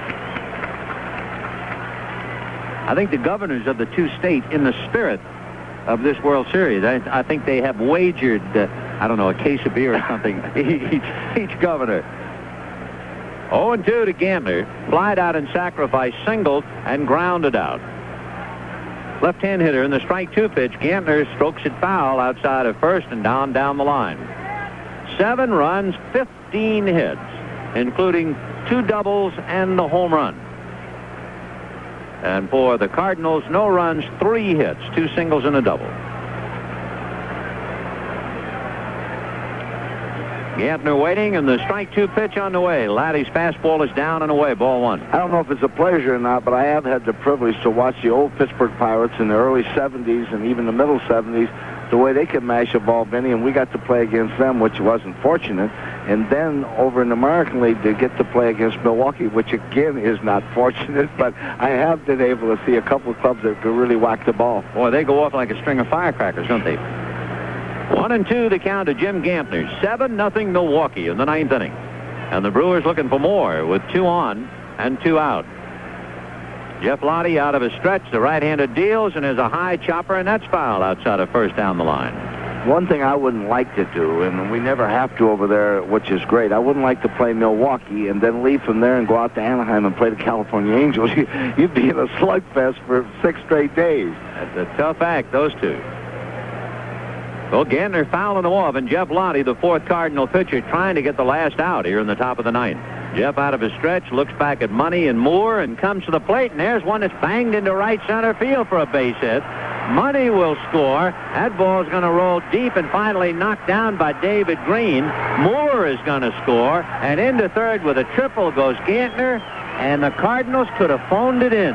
Yeah, I think Milwaukee leads 9-0. They could have stayed home tonight, Vinny. So it is one of those things, but I'll tell you one thing, and I remember this vividly. In the 1959 World Series, the Dodgers went to Chicago to play the Chicago White Sox. And the Dodgers were tripping over themselves, falling down. I don't have the score in front of me. I think it was 14-2 in favor of the White Sox. But it's the old story. How'd you come out? Bottom line is the best of 7. So Jim Gantner triples in 2. The pitch fouled away by Paul Molitor. And we'll pause 5 seconds for stations to identify themselves. It's Jimmy Pearsall after the game on 67 WMAQ Chicago.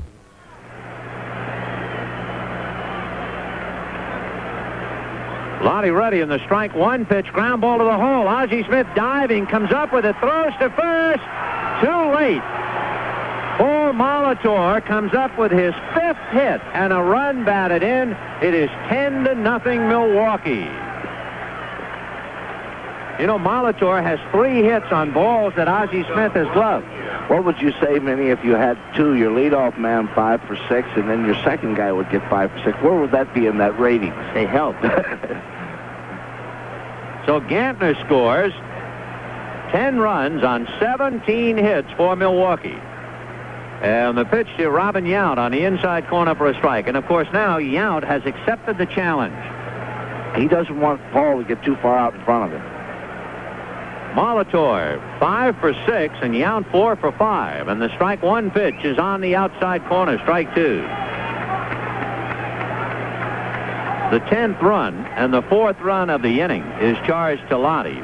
The other 3 to Dave LaPointe. 17 hits. The next one is chased and fouled away. Robin almost fell on his head going after that pitch, and he still got a piece of it. Still got a piece of it. You know, Benny, like you were saying about the White Sox in 59 jumping out. Well, you look at last year. The Yankees jumped right out 2-0 on the Dodgers. It looks like they're going to sweep it. And what had happened? They turned right around. The Dodgers win 4 straight. That's why they play each game one day at a time. What's the difference if you lose 20-0 or 1-0? That does only one game. 0-2, the count to Robin Yount. Right-hander ready, and he gets strike 3 called on Yount. What a bad night he had. He only went 4 for 6. That might get a cut. 4 runs in the top of the 9th for Milwaukee. And at the end of 8.5, Milwaukee 10 and the Cardinals nothing. WMAQ. Mr. Malone? Yes, but, Pearl's party planning. We got your order for petunias, orchids, assorted violins. That's assorted violets. Oh.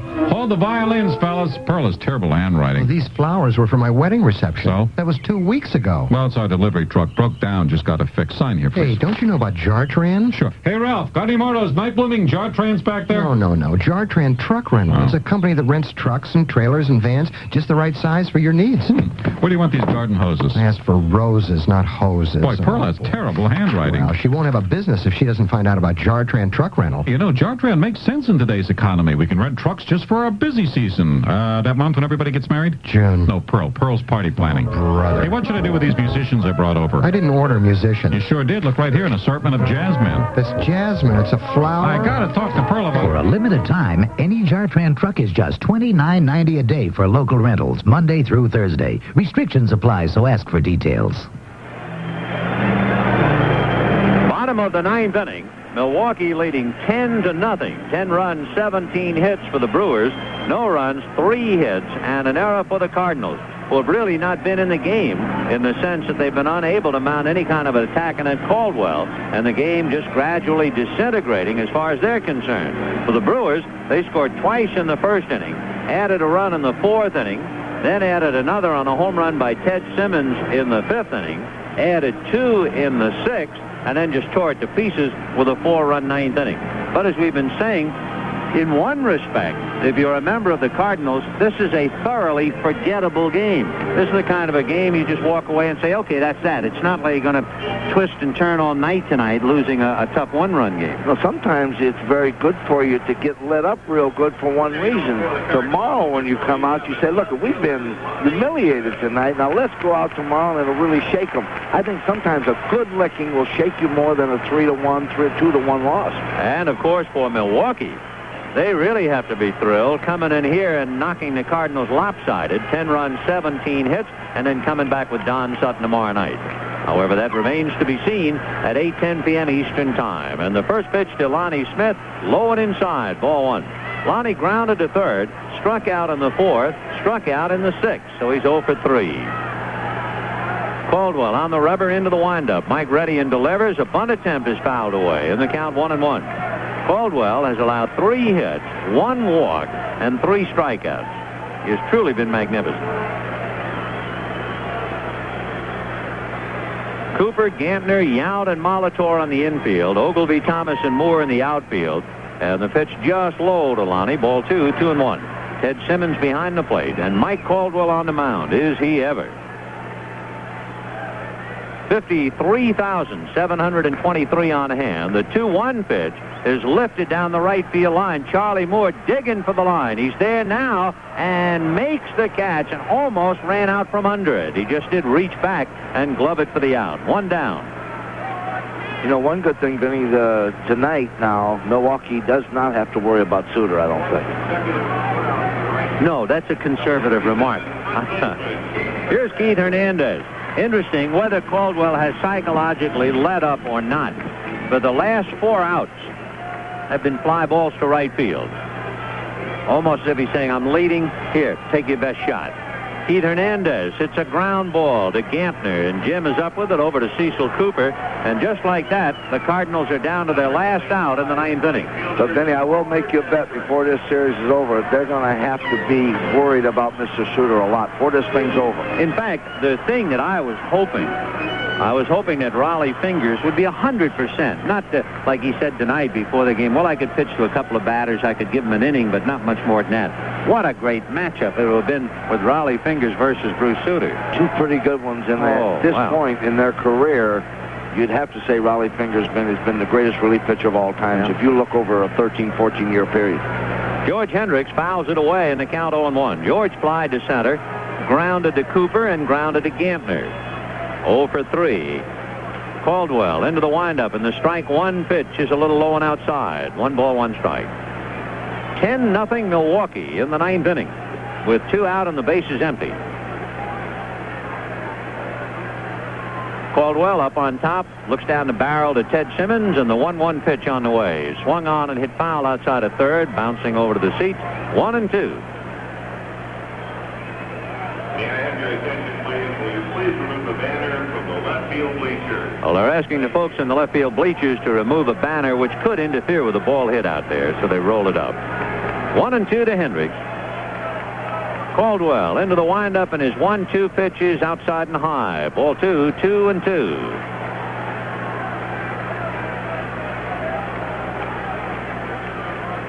10 runs, 17 hits, including a home run, 2 doubles, and a triple for Milwaukee. Meanwhile, it's popped up, and it'll be Cecil Cooper in foul ground, making the catch. And as far as the Cardinals and their fans are concerned, mercifully, it's over. And for Milwaukee and their fans, what a delightful way to begin the 82 series. The totals on the ballgame for Milwaukee: 10 runs, 17 base hits, and no errors. And the Cardinals, no runs, 3 hits, and 1 error. The winning pitcher breezing is Mike Caldwell. The losing pitcher is Bob Forge. And the opening game of the 1982 World Series is now history. The final score, Milwaukee 10, and the Cardinals nothing. WMAQ. At Buick, we believe that a car that gives you more miles from the gas tank doesn't have to give you less of anything else. That's the philosophy that makes our Skylark quite possibly the best disguised economy car in America. Striking good looks, a stylish, comfortable interior with generous room for 5 are combined with a remarkable 27 EPA estimated MPG. Use estimated MPG for comparison. Actual mileage may be different. Buick Skylark, economy beautifully disguised. Sally Struthers is Gloria. Oh, Archie Bunker's little girl. Well, CBS TV's announced that Gloria has a show of her own. Oh, then things are swinging and the birds are singing and everything's going to be okay. Okay. Gloria and her son Joey are out there trying to make it on their own. Uh-huh. It's really a funny show. Uh-huh. Sally Struthers is Gloria. I know they'll do very well. So you were pleased with the CBS announcement? What was their announcement? Gloria premieres Sunday at 8:30, 7:30 Central and Mountain on CBS TV. After Archie Bunker's place. Well, it was a rather awesome showcase for the Milwaukee Brewers. Their vaunted power. They had 1 home run by Ted Simmons, but they also had 16 other hits. And for Paul Molitor, 5 hits. Robin Yount and Molitor had tied a World Series record of 4 hits each, and then Molitor getting his 5th hit, so he stands alone. And it's interesting that 3 of those 5 hits were balls that were fielded by Ozzie Smith, but he just couldn't get him. What a night for Molitor. Well, Paul is a great ball player, Benny, and like I told you before the game, you're going to see 2 outstanding athletes in Molitor and Yount. They can do everything. They play great defense. They're great offensively, and both of them have fine speed, and both of them come to play every day, which is a great thing to watch. You're never going to see them not in that Milwaukee lineup. They don't take days off. They come to play every day. You know, it's interesting. We're talking about Molitor and Yount and the 17 hits, and all the while Mike Caldwell pitched a 3-hit shutout in the World Series and hardly gets a call. Yeah, Mike just pitched a great ball game, and as we said early in the ball game, if he's keeping the ball down early and getting a lot of ground balls early, then you're going to see Mike pitch a real good ball game. That's the type of games he pitches. He can pitch those ball games. I think he was a little tired when he pitched in the playoffs a little bit. He got up to California Ball Club, and they did. They hit him hard, but he was pitching up. Tonight he got the ball down. and he just pitched an easy ball game. This is how good Mike Caldwell was. He did the job with 101 pitches, 67 of which were strikes. He had 14 ground balls, 6 lazy fly balls to the outfield. He struck out 3, faced only 31 batters. So he only faced 4 above the minimum. And you know what? The first pitch was a strike to 21 of the 31 batters. It's a proven fact, isn't it? Then if you get ahead, Vince, you can win. Well, let's go down to the field right now and take it away, Win Elliott. Okay, Ben, we've got Paul Molitor and Mr. Robin Yount here. And do you guys know what you've done? How many hits did you get, Paul? Well, I got a nickel's worth tonight. I got 5. And how many did you get? Well, I snuck 4 in there. We got that's 9 together. That's in the doing. Well, can you, Paul, how did this all happen? Let's see, this is strange. You opened the game by grounding out. You closed the game by striking out. And in between, we got a few. In between, we mixed in 9 hits somehow. 9 hits. You knocked in how many runs? 3, I believe. I know Robbie had a couple. 4 runs, and you scored 2 yourself. Right. Well, what was he throwing to you tonight? Well, actually, he's throwing a good, hard sinking fastball and a hard slider with a good curveball. And on this AstroTurf, you just try to put the ball in play. I'm sure St. Louis knows that very well, and sometimes you can sneak in some base hits. All right, in the first inning, of course, the ball skipped through the first baseman. You got a run, and then Thomas got in a run. And then the next, the run you scored was Moore gets a double as a bunt. And, Steve, if you're ready, we'll let Paul hear what happened next.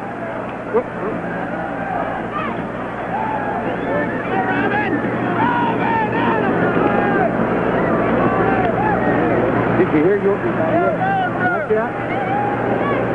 Well, maybe it's... Steve, you got Molitor's blooper? Molitor had hit in 4 of the 5 championship games. And a fastball, a busted bat blooper. Ozzie Smith going out. It'll fall for a base hit. And scoring easily is Charlie Moore. And going into second base and being picked off is Molitor.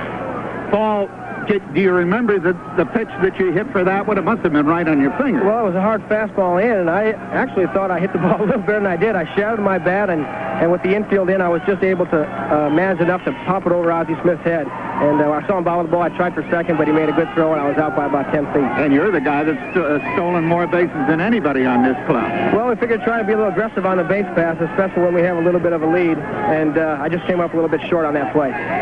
Steve, we're glad that Paul is standing by here. I think you have the hit that has now made Major League and World Series history in the 9th inning. If you have, Paul, stand by. This is the 9th inning. What were your thoughts as you came up? Did you know you were anywhere near a record? No, I really didn't. I was looking for another chance to bat. It's always nice when you have an opportunity for 5 hits in a game. But Jimmy came through with a big triple to drive in 2 runs, and the last thing on my mind was a World Series record that time. I was just trying to drive in that 10th run for our ball club. Mm-hmm. Just for the kids listening, how much do you weigh? I'm around 180, 182, right. You look about 155 or 160. All right, Steve, if you're ready, let's Paul hear himself making records. Body ready in the strike 1 pitch, ground ball to the hole. Ozzie Smith diving, comes up with it, throws to first. Too late. Paul Molitor comes up with his 5th hit and a run batted in. It is 10-0 Milwaukee. I tell you what, Paul, we ought to save you that piece of tape so that you can put it in the... Are you married? Yes, I am. Do you have any kids? Not yet. I'm not even married a year yet. I'm still enjoying my wife. Well, 5 hits, you better get started and score 1 run. Well, however you want to put it. Okay. Well, I tell you what, let's give our stations a chance for a message. We'll continue in just a moment. After the game, it's Jimmy Pearsall on WMAQ. One of the most exciting events in the Chicagoland area takes place the 3rd Saturday of every month. It's the Greater Chicago Heavy Duty Truck Auction, located at 120th and Cicero Avenue in Chicago. Now, this monthly auction is the most profitable way to buy or sell diesel or gasoline-powered trucks or tractors, cab-overs, or conventionals. Also, trailers of all sorts. Flats, dumps, vans, reefers, even tank trailers. The sale is open to the public and is completely indoors. Now, if you're a trucker looking to upgrade, a company executive with equipment to buy or sell, or the owner of a company that uses trucks in your business, call area 312-371-7710. The Greater Chicago Truck Auction could be the answer to your transportation needs while saving you big dollars. Next sale, Saturday, October 16th. Remember that date. Saturday, October 16th at the Greater Chicago Truck Auction, 120th and Cicero Avenue. The third Saturday of every month, the sale starts at 10 a.m. That's the Greater Chicago Truck Auction, 120th and Cicero Avenue. For further information, call area 312-371-7710. Down on the field here, we are the other half of the dynamic duo of the Milwaukee Brewers tonight, and that would be Robin Yount. Robin, with your 4 hits tonight, following back of your teammates' side, are you getting bored with hearing all the fantastic things people are saying about you this year? Well, you never get bored with it, no. If they keep talking that way, you must be doing something right, so I'm pretty satisfied. And you came into this game, if you don't mind my saying so, I'm a little older than you are. You're just practically a kid. Well, I got a chance to play in the big leagues at an early age, and I think it's really helped me in the long run because I've got a lot of experience, and I'm still fairly young, and I can use that experience now. How old is fairly young? 27. Was there a time not too long ago where you became kind of disenchanted with this game? Well, I wasn't enjoying losing as much as we were at the time, and I really wanted to play on a team that could compete and had a chance to win. And about 5 years ago, we started winning and becoming more competitive, and ever since then, I've really enjoyed the game again. So what is it that made this one special? How do you account for it, this greatest of all years? Well, it was a combination mainly of all the guys on the team having great years too.